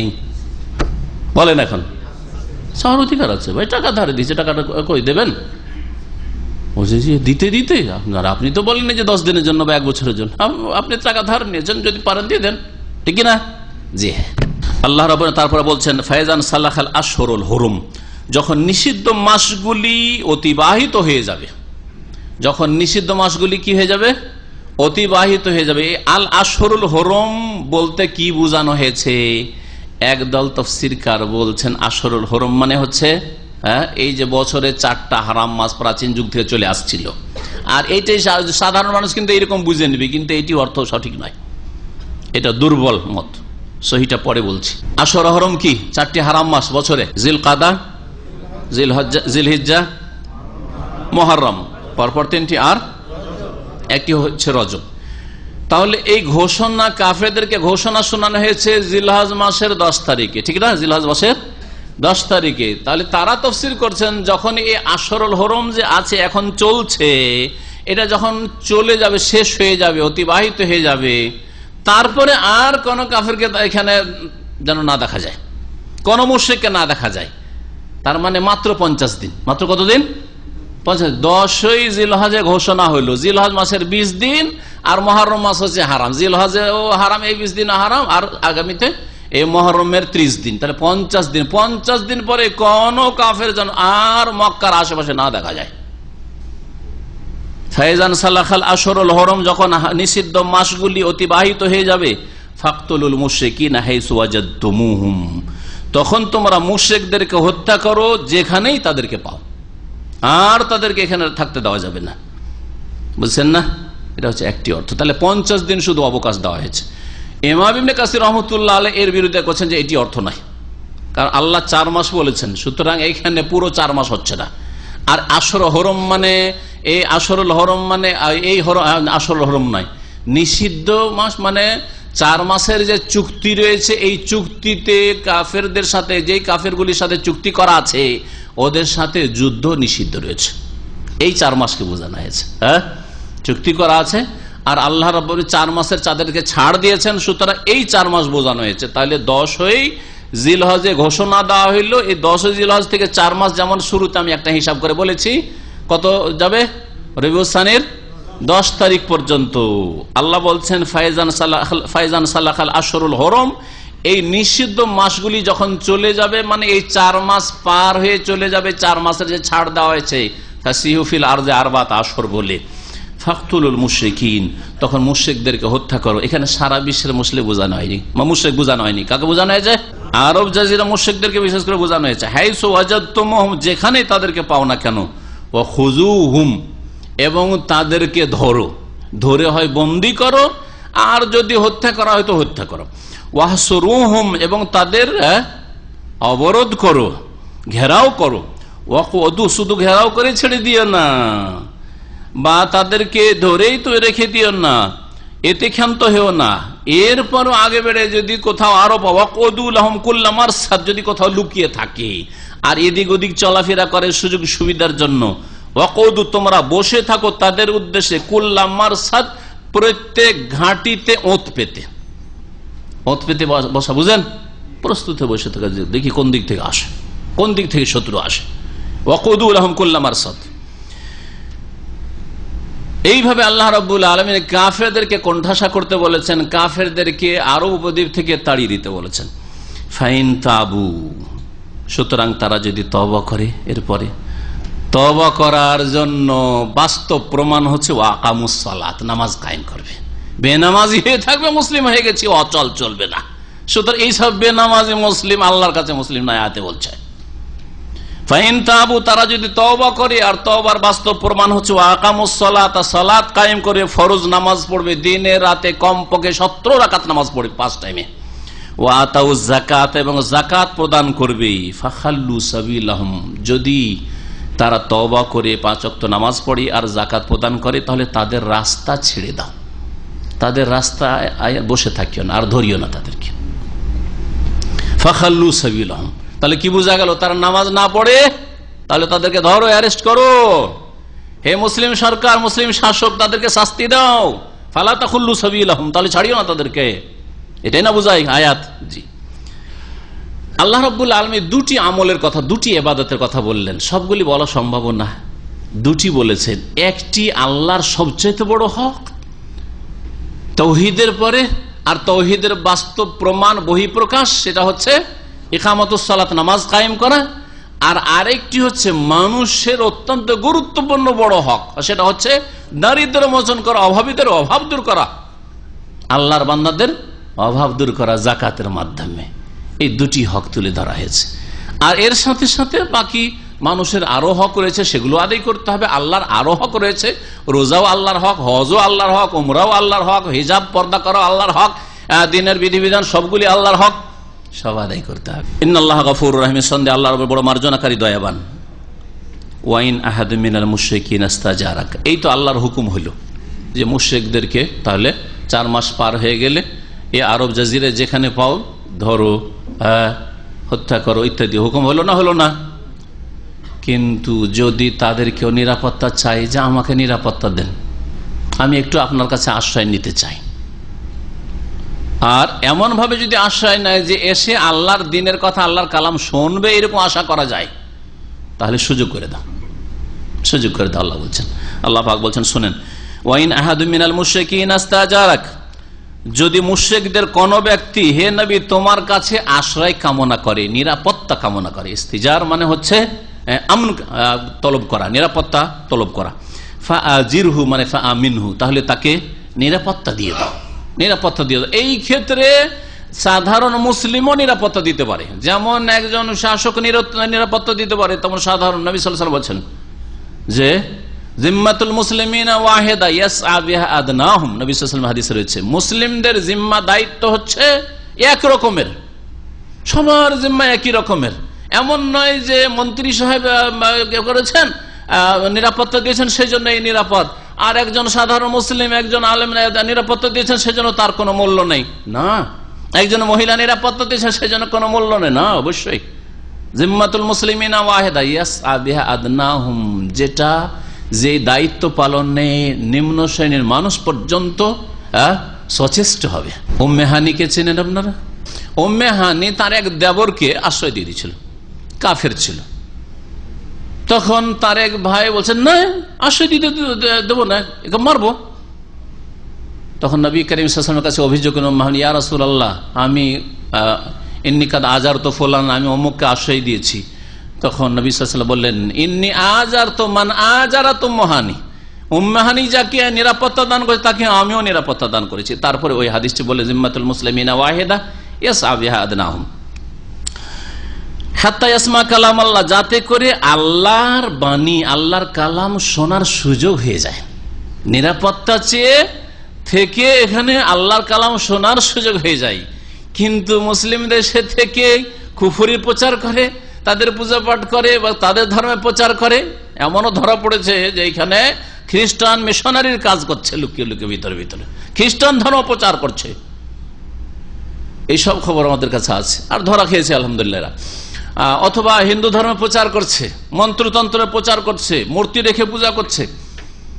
না, হাত্তা ইয়াসমা কালাম আল্লাহ, যদি একটা কিতাব দেন তাহলে সাহসের সাথে ছুঁড়ে ফেলে দেবে, নেবেন না। একটা যদি ইসলাম জানার জন্য দেন, মাওয়াল ইসলাম, ইসলাম কি, সত্য ধর্ম একটু জানো, না জানবে না, তাহলে না, কখনো না, নিরাপত্তার হক রাখে না। ফাআজিরহু হাত্তা ইয়াসমা কালাম আল্লাহ, নিরাপত্তা দাও যাতে করে আল্লাহর কথা শোনার সুযোগ হয়ে যায়, শোনে। সুম্মা আবলিগহু মা'মানা, যখন নিরাপত্তা দান করেছো তাকে এখানে অসহায় ছেড়ে দিলে হবে না, তুই যা, যেখানে পারবি সেখানে যা, না। অতঃপর তাকে পৌঁছে দাও ওই কাফের মুশরিককে যাকে নিরাপত্তা দান করেছো তার নিরাপদ স্থলে, মা'মান জারফের সেগা, নিরাপদ স্থলে পৌঁছে দাও। কেন? যালিকা বিআন্নাহুম কওমুন লা ইয়ালামুন, কারণ এরা এমন জাতি কাফের মুশরিক যারা অবুঝ, জানে না, নির্বোধ। করে দাও, ইসলাম জানে না, রসুলের হাক্কানিয়াত জানে না, আল্লাহর দিন, সত্য দিন সম্পর্কে জানে না, অবুঝ লোকদের জানার সুযোগ করে দাও। এই আয়াতগুলি যখন আসলো তখন মানুষ কয় ভাগে বিভক্ত একটু বলে দিই, তাহলে আয়াতগুলি বুঝতে আরো সুবিধা হয়। মানুষ প্রথম 2 ভাগে বিভক্ত, মুসলিম আর কাফের।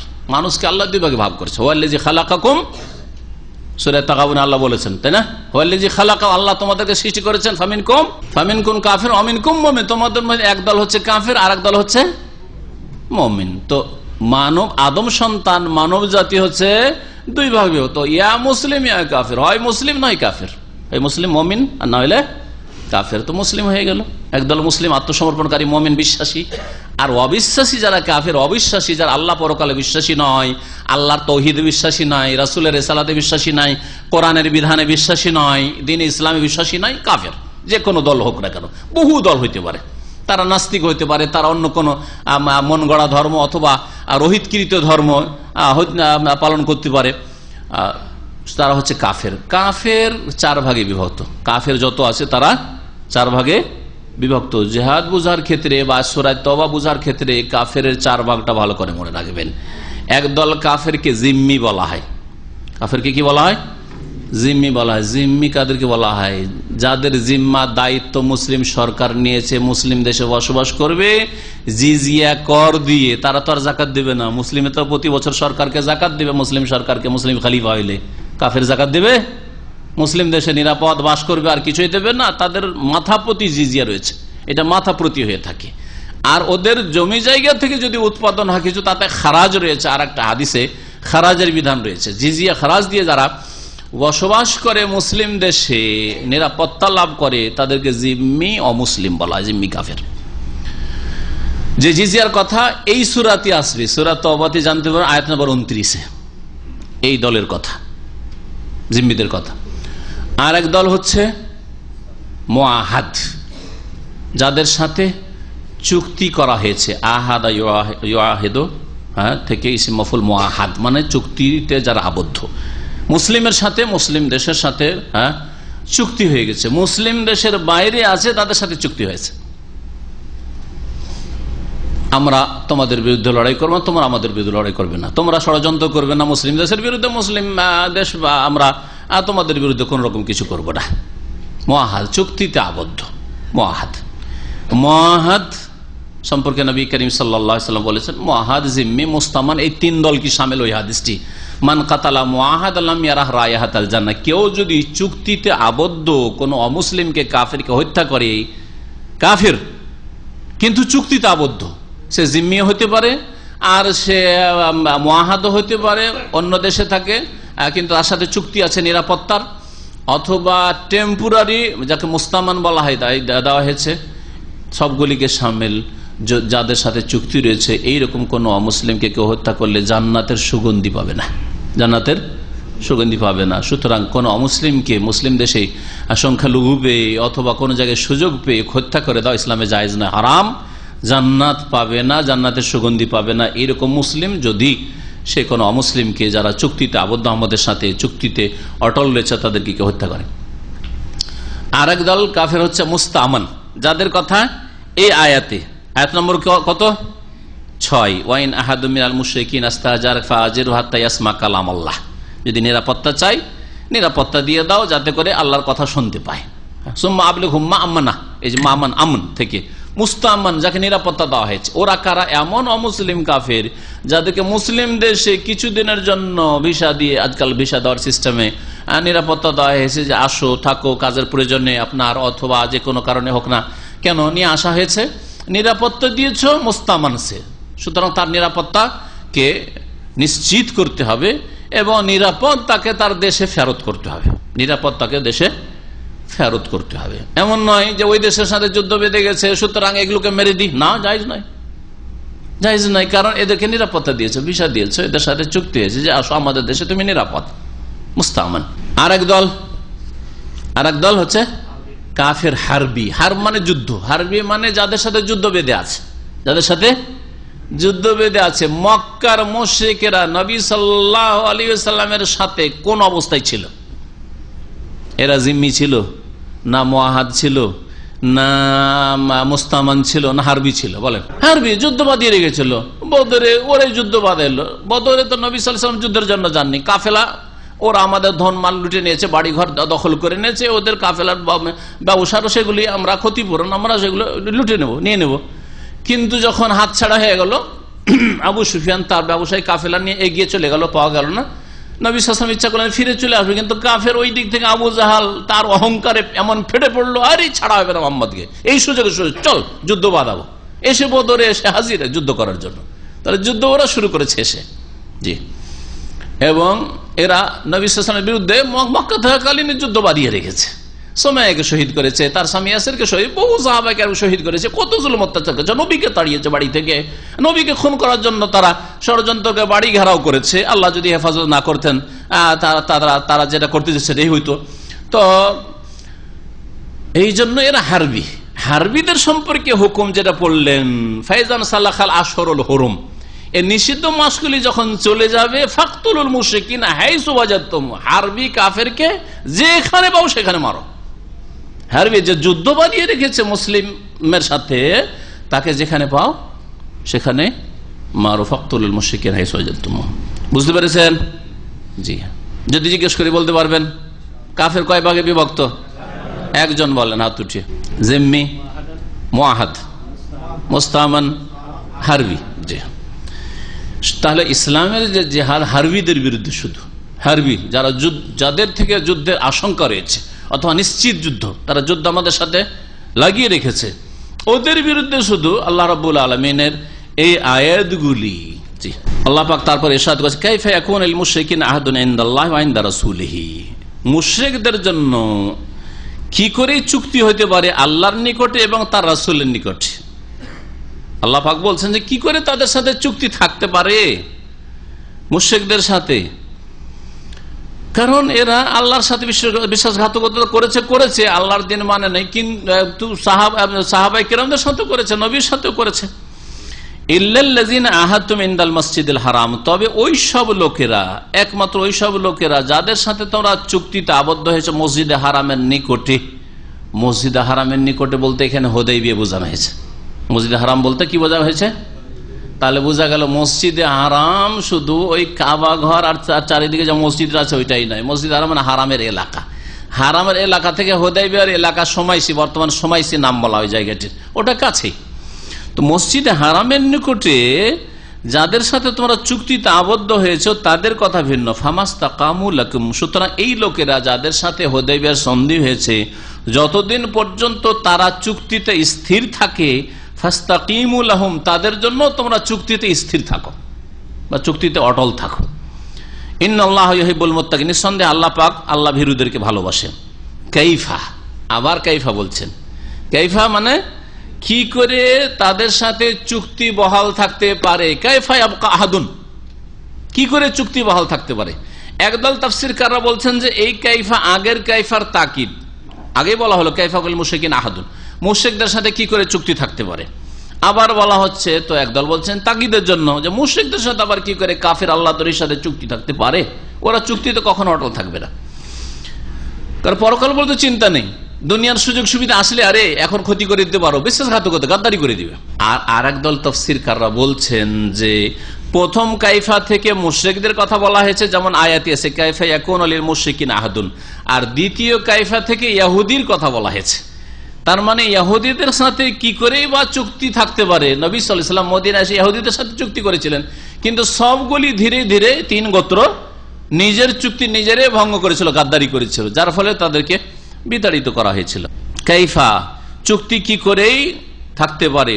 ওয়াই আজহারু, অথচ ওয়াই আজহারু আলাইকুম, তোমাদের উপর তারা যদি বিজয় লাভ করতে পারে, লা ইয়ারকুবু ফিকুম ইল্লা ওয়ালা জিম্মা, তোমাদের ক্ষেত্রে তারা কোন রকমের খেয়াল রাখবে না, কোন রকমের মর্যাদা দেবে না।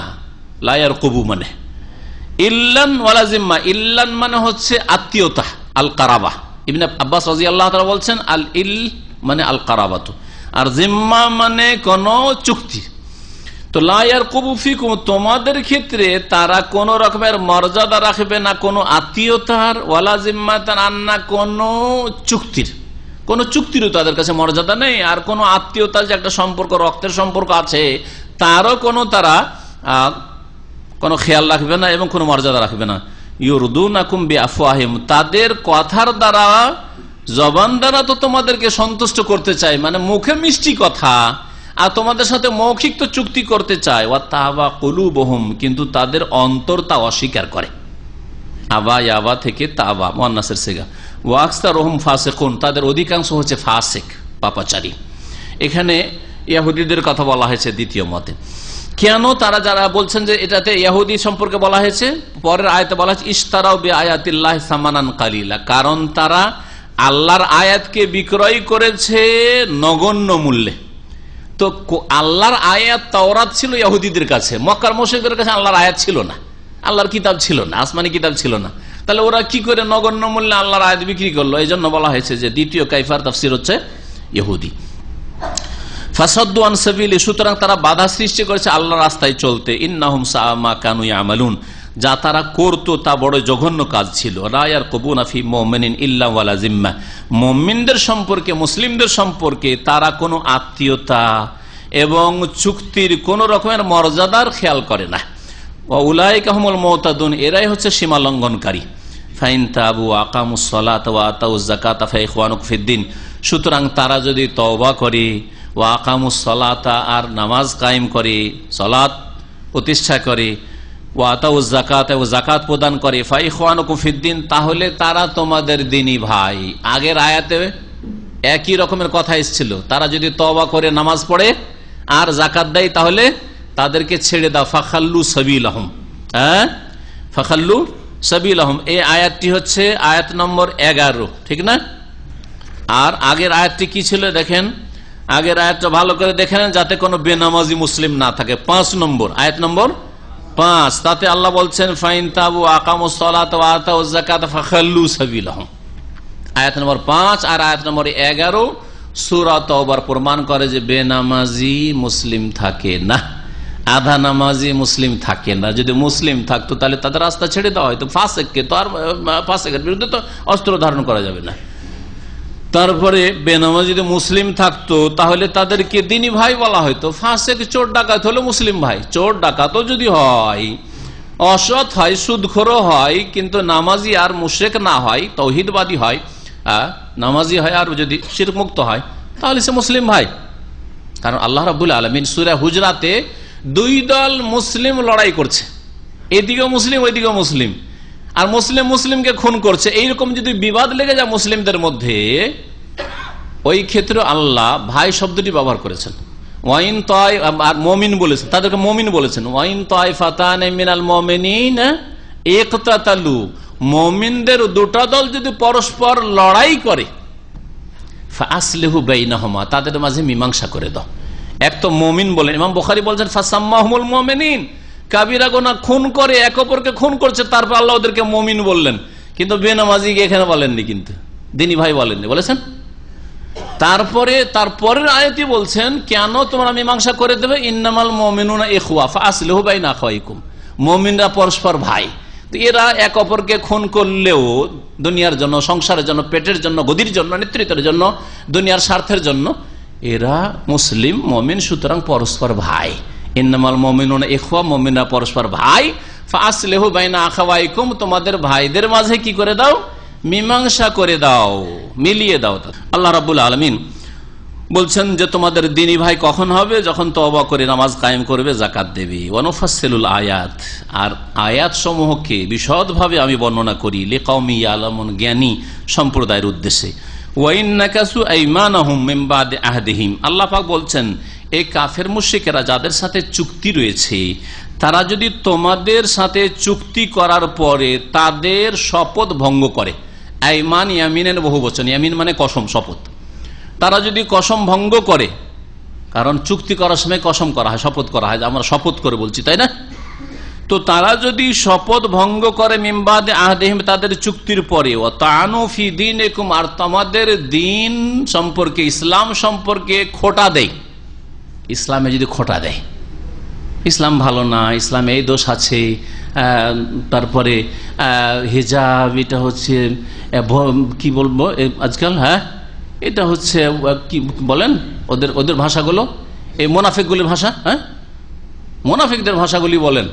হিজাব হচ্ছে নারী অবরোধ, হ্যাঁ পর্দা হচ্ছে নারী অবরোধ, আর তারপরে নারীদের অধিকার ছিনিয়ে নেওয়া, ইত্যাদি ইত্যাদি। এরা দিনে কি করে, খোটা দিচ্ছে, দিনে ত্রুটি আছে। চোরের হাত কাটা হচ্ছে বর্বরতা, আজকাল এটা চলে না, সেটা সেই মধ্যযুগীয় কথা, মধ্যযুগীয় আইন, হ্যাঁ কোরআনের দণ্ডবিধানকে যদি মধ্যযুগীয় আইন বলে, এগুলি হচ্ছে কি কুফরি কথা, এগুলিতে বড় কাফের হয়ে যায়, মুসলিম থাকে না কেউ। ভালো করে শোনা, কেউ মুসলিম থাকে না যারা এই ধরনের কথা বলে, অথবা এই ধরনের কথা গোপন করে রেখেছে অন্তরে, তারা মুনাফিক, মুসলিম না।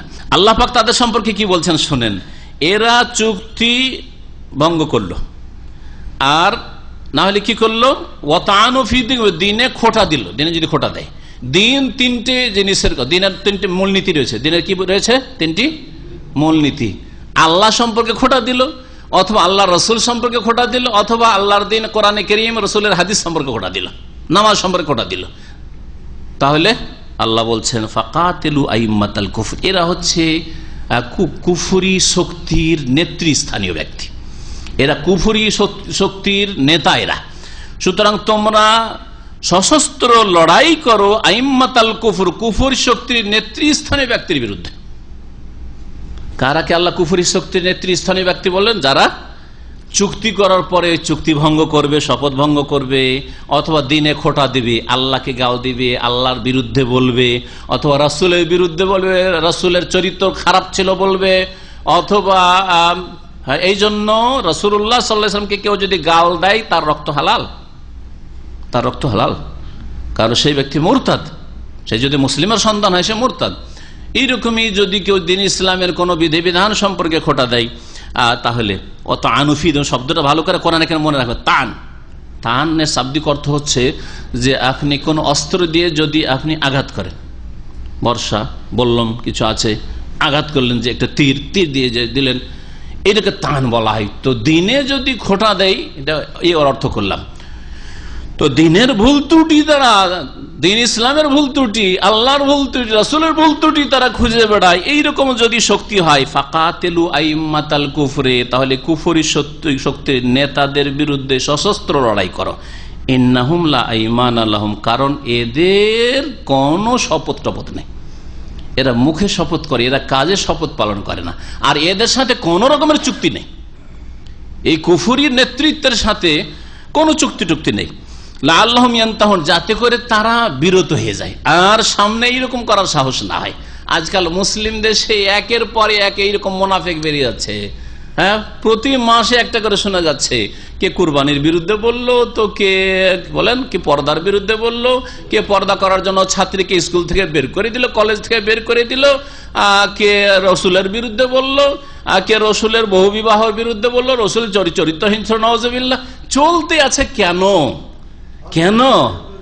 আল্লাহর দণ্ডবিধান কায়েম করা হয় না, তাদের বিরুদ্ধে বল প্রয়োগ করা হয় না, তাদেরকে শাস্তি দেওয়া হয় না। শাস্তি দেওয়া হলে আল্লাহ বলছেন লাআল্লাহুম ইয়ানতাহুন, সব সাবধান হয়ে যাবে।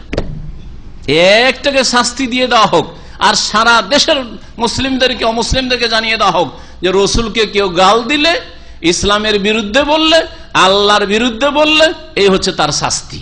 এটা কোরআনী শাস্তি। লাআল্লাহুম ইয়ানতাহুন, আল্লাহ বলছেন সব বিরত হয়ে যাবে, সাবধান হয়ে যাবে, কেউ মুখ খুলবে না। আর মুসলিম দেশে মুনাফিক বেশি। আরে কাফের দেশগুলি থেকে শোনা যায় না যে আল্লাহকে গাল দিচ্ছে, রসুলকে গাল দিচ্ছে, আর ইসলামের বিরুদ্ধে বলছে, সব ওই মুসলিম দেশগুলিতে শোনা যাচ্ছে। মুসলিম দেশে মুনাফিকদের সংখ্যা বেশি। আলা তুকাতিলুনা কওমান, তারপর আল্লাহ বলছেন কেন বসে থাকবে, লড়বে না এদের বিরুদ্ধে, অস্ত্র ধরবে না। আলা তুকাতিলুনা কওমান, এমন জাতির বিরুদ্ধে তোমরা লড়াই করবে না, নাকাসু আইমানাহুম, যারা চুক্তি ভঙ্গ করেছে, আল্লাহকে গাল দিবে, রসুলকে গাল দেবে, আর দিন ইসলামের খোটা দিবে, বা দিন ইসলামের ত্রুটি বের করবে, তাদের বিরুদ্ধে তোমরা লড়াই করবে না। নাকাসু আইমানহুম, তারা তাদের চুক্তি ভঙ্গ করেছে। ওয়াহাম্মু বিইখরাজির রাসূল, এবং তারা রাসূল সাল্লাল্লাহু আলাইহি সাল্লামকে তার জন্মভূমি থেকে বের করে দেওয়ার জন্য সংকল্প করেছে। হাম্মা ইয়াহুম্মু মানে সংকল্প করা, ইচ্ছা করা, দৃঢ় সংকল্প। তারা সংকল্প করেছে। তাদের পরিকল্পনা কি ছিল? যে মেরে দেব। প্রথম তারা বের করব না মারবো না কি করব, এই সব করে না মেরেই দেওয়া হোক। প্রত্যেক গোত্র থেকে এক একজন প্রতিনিধি নবী সাল্লাল্লাহু আলাইহি ওয়াসাল্লামের বাড়ি ঘেরাও করলো। হিজরতের ঘটনা পড়ে দেখুন, হিজরতের ঘটনায় নবী করিম সাল্লাল্লাহু আলাইহি ওয়াসাল্লামকে আল্লাহ বললেন যে এখানে আর তোমার থাকা যাবে না, কারণ তোমার বাড়ি ঘেরা হয়েছে আজকে তোমাকে মারার জন্য। তোমাকে এখন আমার ক্ষমতার দ্বারা মুজিজার মতো তোমাকে এখান থেকে বের করে তাদের চোখের সামনে তুমি বেরিয়ে চলে যাবে। আলী রাদিয়াল্লাহু তাআলা আনহু যেসব পাওনা দাওনা রয়েছে সেগুলি মানুষের আমানত দিয়ে দেওয়ার জন্য থাক, বিছানায় শুয়ে থাক, আর তুমি বেরিয়ে পড়া। আল্লাহ পাক ওইদিকে ইঙ্গিত করে বলছেন ওয়াহাম্মু বিইখরাজির রাসূল, তারা তো সংকল্প করেছে রসুলকে বের করার মক্কা থেকে। ওয়াহুম বাদাউকুম আউয়াল মার, শুধু বের করার সংকল্প করেনি, খুন করার সংকল্প করেছিল তারা। ওয়াহুম বাদাউকুম, আর তারাই তো শুরু করেছে আউয়াল মাররা, প্রথমবার। এই লড়াই কে শুরু করেছে? মুসলিমরা শুরু করেছে। হ্যাঁ, লড়াই কে শুরু করেছে? ওহম বাদাউকুম আউওয়ালা মাররা, ওরাই তো প্রথমবার লড়াই শুরু করেছে। এই প্রথমবার শুরু করেছে। এর তাফসির কি? দুটি তাফসির রয়েছে। একদল তাফসিরকাররা বলছেন যে বদরকে বোঝানো হয়েছে। বদরের লড়াই কিন্তু কাফেররাই শুরু করেছে, আবু জাহাল প্রথম শুরু করেছে। নবী সাল্লাল্লাহু আলাইহি ওয়াসাল্লাম লড়াই করার জন্য যাননি, যাবো ঈর আর নাফির সহিহ বুখারীতে রয়েছে। উদ্দেশ্য তাদের ঈর ছিল, মানে কাফেলার ধন সম্পদগুলো নিয়ে নেবো, আমাদের ক্ষতিপূরণটা কিছুটা হয়ে যাবে, এটা উদ্দেশ্য ছিল। নাফির মানে জিহাদ, লড়াই করা। নাফিরের উদ্দেশ্যে যাননি। আল্লাহ বলেন ওয়াইজ ইয়াইদুকুমুল্লাহু ইহদাত তায়ফাতাইনি আন্নাহা লাকুম ওয়া তাওয়াদ্দুনা আন্না গায়রা যাতিশ শাওকাতি তাকুনু লাকুম। আল্লাহ বলছেন যে আল্লাহর ওয়াইজ ইয়াইদুকুমুল্লাহু ইহদাত তায়ফাতাইন, আল্লাহ তোমাদের সাথে ওয়াদা করেছে দুটোর একটা দেবেন। দুটোর ইহদাত তায়ফাতাইন মানে ইম্মাল ঈর আও নাফির, হয় কাফেলা ধন সম্পদ নিয়ে ফিরবে, আর না হইলে লড়াই হবে ওদের সাথে, চূড়ান্ত একটা ফয়সালা হবে। ওয়া তাওয়াদ্দুনা আন্না গায়রা যাতিশ শাওকাতি তাকুনু লাকুম, আর তোমরা তো পছন্দ করছিলে যে লড়াই না করতে হয়, একটা কাঁটাও শরীরে না লাগে, আর ওদের ধন সম্পদটা লুটে নিয়ে চলে আসি। শাওকাতুন মানে কাঁটা হয়।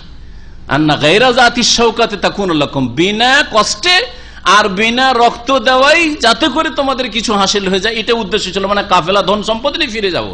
ওয়া ইউরিদুল্লাহ আন ইউহিক্কাল হাক্কা বিকালিমাতি, কিন্তু আল্লাহ চাইছিলেন যে হককে সুপ্রতিষ্ঠিত করে দাও, আজকে বাতিল শক্তির মাথাকে ঝুঁকিয়ে দেওয়া হোক, শির নত করে দেওয়া হোক, এই আবু জাহালকে জাহান্নামে পৌঁছিয়ে দেওয়া হোক। আল্লাহ এটাই চেয়েছিলেন। সূরা আনফালে ইনশাআল্লাহ আসবে আয়াতগুলো। বলছিলাম কি যে তারাই প্রথম শুরু করেছে, মানে বদরের যুদ্ধ ঘটিয়েছে কারা? মক্কার মুশরিকরা ঘটিয়েছে। নবী সাল্লাল্লাহু আলাইহি ওয়াসাল্লামের পক্ষে বদরের যুদ্ধ শুরু হয়নি। তাহলে এটা ছিল কি? ডিফেন্স, প্রতিরক্ষামূলক যুদ্ধ, আক্রমণাত্মক যুদ্ধ ছিল না। এটা কি ছিল? দেফাই যুদ্ধ, প্রতিরক্ষামূলক যুদ্ধ ছিল নবী করিম সাল্লাল্লাহু আলাইহি ওয়াসাল্লাম। আর এইরকম ওহদটাও ছিল দেফাই, প্রতিরক্ষামূলক যুদ্ধ ছিল। খন্দক ও দেফাই, প্রতিরক্ষামূলক ডিফেন্স, প্রতিরক্ষামূলক যুদ্ধ ছিল। তারা ঘেরাও করেছে মদিনা, এখন লড়াই করতে হবে। তারা চলে এসছে ওহদ, এখন লড়াই করতে হবে। এটা হচ্ছে দেফাই, যেটাকে ডিফেন্স, প্রতিরক্ষা বলা হয়, প্রতিরক্ষার জন্য। আর এটা হচ্ছে যেটা হচ্ছে হুজুমি, আক্রমণাত্মক যুদ্ধ। আক্রমণাত্মক যুদ্ধ খন্দকের পরের গুলিতে হয়েছে, খয়বরে হয়েছে, তাবুকে তারপরেও ওরা প্রস্তুতি নিচ্ছিল, হুনাইনে হয়েছে, সেগুলো হয়েছে। কিন্তু ইসলামের প্রথম দিকের সবগুলি ছিল প্রতিরক্ষামূলক যুদ্ধ ছিল, সবগুলি দেফাই যুদ্ধ ছিল। আর আরেক দল বলছেন ওয়াহুম বাদাউকুম আউওয়ালা মাররা, তারা প্রথমবার শুরু করেছে। মানে হচ্ছে এই যে হুদায়বিয়ার সন্ধিতে যে চুক্তি হয়েছিল, সেই চুক্তি 10 বছরের ছিল, ঠিক না? এই চুক্তিতে নবী করিম সাল্লাল্লাহু আলাইহি ওয়াসাল্লাম তার সাহাবায়ে কেরাম আপন জায়গায় অটল ছিলেন। মক্কার আশেপাশে বসবাস করত দুটো আর বংশ কুরাইশ ছাড়া, একটা হচ্ছে বনু বকর বংশ, আর একটা হচ্ছে বনু খোজা। খোজা বংশটা একটু ইসলামের সাথে, মুসলিমদের সাথে, নবী সাল্লাল্লাহু আলাইহি ওয়াসাল্লামের সাথে এরা নরম আচরণ রাখত। সেজন্য নবী সাল্লাল্লাহু আলাইহি ওয়াসাল্লাম খোজার সাথে একটা চুক্তি করে নিয়েছিলেন যে তোমরা আমাদের হালিফ, মানে মিত্র গোত্র, মিত্রতা স্থাপন করেছিলেন মিত্র গোত্র হিসাবে। আর বনু বকর কট্টরপন্থী, এরা কাফের মুশরিকদের মিত্র গোত্র ছিল। বনু বকর আর খোজাতে দ্বন্দ্ব হয়, লড়াই হয়। বনু বকর আর খোজা এই দুটো, বকর হচ্ছে কার মিত্র গোত্র? কুরাইশদের, কাফেরদের মিত্র গোত্র। আর খোজা হচ্ছে রাসূলুল্লাহ সাল্লাল্লাহু আলাইহি ওয়াসাল্লাম মুমিনদের, মুসলিমদের মিত্র গোত্র। এই দুই দলে মারামারি শুরু হয়। যখন মারামারি শুরু হয় তখন কুরাইশরা তো তৃতীয় পক্ষ, মানে মিত্র গোত্র বকর, কিন্তু তারাকে ওখানে ইনভলভ হওয়া উচিত ছিল না, কারণ চুক্তি আছে রাসূলুল্লাহ সাল্লাল্লাহু আলাইহি ওয়াসাল্লামের সাথে। তারা তখন বকরদের সহযোগিতায় নেমে পড়লো, দিয়ে খোজাদেরকে ঘরে ঢুকে ঢুকে খুন করেছিল, নারী পুরুষ শিশু খুন করেছিল। নবী করিম সাল্লাল্লাহু আলাইহি ওয়াসাল্লামের কাছে খোজা গোত্রে এসে আরজ করলেন যে ইয়া রাসূলুল্লাহ, আপনার সাথে আমাদের চুক্তি, আর আপনি হচ্ছেন আমাদের মিত্র গোত্রের, আর আমাদের উপরে এরকম কুরাইশরা জুলুম অত্যাচার করেছে। নবী করিম সাল্লাল্লাহু আলাইহি ওয়াসাল্লাম তখন খবর দিয়ে পাঠিয়ে দিলেন মক্কার মুশরিকদেরকে যে তোমরা তোমাদের চুক্তি ভঙ্গ করেছো, কারণ আমাদের চুক্তিতে এই কথাও ছিল যে এই সময়গুলিতে যেই গোত্রের সাথে যারা চাইবে মিত্রতা স্থাপন করবে, আর মিত্র গোত্রের ওপর আক্রমণ করাটা আমাদের উপর আক্রমণেই গণ্য হবে। সুতরাং আমরা যদি বকরের উপর আক্রমণ করতাম তো কুরাইশের উপরে আক্রমণ বলে গণ্য হইতো। তোমরা খোজার উপর আক্রমণ করায় সহযোগিতা করেছো, সুতরাং আমাদের চুক্তি কি করেছো? ভঙ্গ করেছো। চুক্তি কারা ভঙ্গ করলো? মক্কার মুশরিকরা ভঙ্গ করলো। হুদায়বিয়ার সন্ধি হলো 6ষ্ঠ হিজরিতে, চুক্তি ভঙ্গ করে দিল তারপরে 8ম হিজরির আগেখানে চুক্তি ভঙ্গ করে দিল কুরাইশরা। যখন চুক্তি ভঙ্গ করে দিল, নবী করিম সাল্লাল্লাহু আলাইহি সাল্লাম ভিতর প্রস্তুতি নিলেন যে এখন কি করতে হবে, মক্কা বিজয়ের জন্য প্রস্তুতি না, মক্কা দখল করতেই হবে, এবছরে মক্কায় যেতে হবে। ভিতরেই কথাটা ছিল, হাতিব বিন আবি বালতা, সহিহ বুখারীতে তার হাদিস রয়েছে, ওনার কোন আত্মীয় স্বজন ছিল না মক্কায়। উনি বিষয়টা জানতেন, ভাবলেন যে এখানে আল্লাহ যা ফয়সালা করবেন, মুমিন ব্যক্তি ছিলেন আর বদরে হাজির হয়েছেন তিনি, 313 জনের একজন তিনি ছিলেন। তো চিন্তা করলেন যে এখানে একটু যদি কুরাইশদের সাথে একটু সহানুভূতি দেখিয়ে দিই, তাহলে আমার ওখানে পরিবার আছে, ছেলেমেয়েরা আছে, ওদের একটু দেখাশোনা করবে, আমার তো বংশের লোক না, বাইরের লোক, আমি ওখানে বসবাস করতাম। আর নবী সাল্লাল্লাহু আলাইহি ওয়াসাল্লাম আর যে আবু বকর ওমর ওরা আছে, ওদের আত্মীয় স্বজন আছে, আত্মীয়তার রক্তের একটা সম্পর্কের হয়তো খেয়াল লাগবে। এই জন্য তিনি গোপনে একটা চিঠি লিখে পাঠিয়েছিলেন। চিঠির কথা, এই ঘটনা শুনেছেন? চিঠি লিখে পাঠিয়েছিলেন এক মহিলার হাতে দিয়ে, আর মহিলা ওই যে মাথার যে বেনি আছে, বেনিতে চিঠি ঢুকিয়ে নিয়ে গিয়েছিল। নবী করিম সাল্লাল্লাহু আলাইহি ওয়াসাল্লামের কাছে ওহী হয়ে গেল যে চিঠিতে খবর পৌঁছে গেল, মক্কার লোক আগেই জেনে নিল যে মক্কা বিজয়ের জন্য মুহাম্মদ রাসূলুল্লাহ সাল্লাল্লাহু আলাইহি ওয়াসাল্লাম আসছেন। যাও, তাড়াতাড়ি যাও। আলীকে বললেন, মিকদাদকে বললেন, যারা দ্রুত ঘোড়া দৌড়াইতে পারতো, এদেরকে বললেন যে তাড়াতাড়ি যাও, রওজায়ে খাখ নামক স্থানে এক মহিলাকে পাবে, ফাইন্না বিহা যাইন, একজন কুমারী মহিলা আছে আর একা সফর করে যাচ্ছে, আর তার কাছে একটি রিসালা চিঠি আছে, সেই চিঠি মক্কার নেতাদের কাছে পৌঁছাচ্ছে, আর আমাদের সম্পর্কে গোয়েন্দাগিরি করে খবর ওখানে পৌঁছানো হচ্ছে যে আমরা সেখানে আসছি, তাড়াতাড়ি চিঠি উদ্ধার করে নিয়ে এসো। ছুটে গেলেন আলী রাদিয়াল্লাহু তাআলা মিকদাদ, ছুটে গিয়ে মহিলাকে বললেন, এই চিঠি দে। তো আমার মাইন দিছে, আমার কাছে কিছু নেই। বলছে যে চিঠি দে, না তো তোকে কাপড় খুলে চেক করবো, লাওজারদান্নাকে, হয় চিঠি দিয়ে দে, আর না হলে তোকে কাপড় খুলে আমরা তদন্ত করব। তখন মহিলা মাথার বেনি থেকে চিঠি বের করে দিল। জি, তো ওই সময় আল্লাহ কি বলছেন, ওহম বাদাউকুম আউয়ালা, এরা মাররা, এরাই প্রথম শুরু করেছে, মানে এরাই বকরের গোত্রের পক্ষ হয়ে কুরাইশরা কি করেছে, খোজা গোত্রকে খুন করেছে। আর খোজা গোত্র হচ্ছে নবী করিম সাল্লাল্লাহু আলাইহি ওয়াসাল্লাম মুসলিমদের মিত্র গোত্র, সুতরাং তারাই আগে অস্ত্র ধারণ করেছে, তারাই চুক্তি ভঙ্গ করেছে, আমরা চুক্তি ভঙ্গ করি নাই। আতাখশাউনাহুম, এই কাফের মুশরিককে তোমরা ভয় করবে, ফাল্লাহু আহাক্কু আন তাখশাউহু, তোমরা আল্লাহকে ভয় করবে, এটাই বেশি আল্লাহ হক রাখেন, আল্লাহ অধিক হক রাখেন যে তাকে তোমরা ভয় করবে। ইন কুনতুম মুমিনিন, তোমরা যদি মুমিন হও। সময় বেশি হয়ে গেছে, এখানে আমাদের আলোচনা শেষ করছি। আল্লাহ পাক রব্বুল আলামিন যেন কোরআন বোঝার তৌফিক দান করেন এবং কোরআন দিয়ে আমাদের জীবনকে আলোকিত করেন। আল্লাহ রব্বুল কোরআনের বাস্তবায়নের সার্বিক জীবনে তৌফিক যেন মুসলিম উম্মতকে দান করেন। সুবহান রাব্বিকা রব্বিল ইজ্জাতি আম্মা ইয়াসিফুন ওয়া সালামুন আলাল মুরসালিন ওয়াল হামদুলিল্লাহি রাব্বিল আলামিন।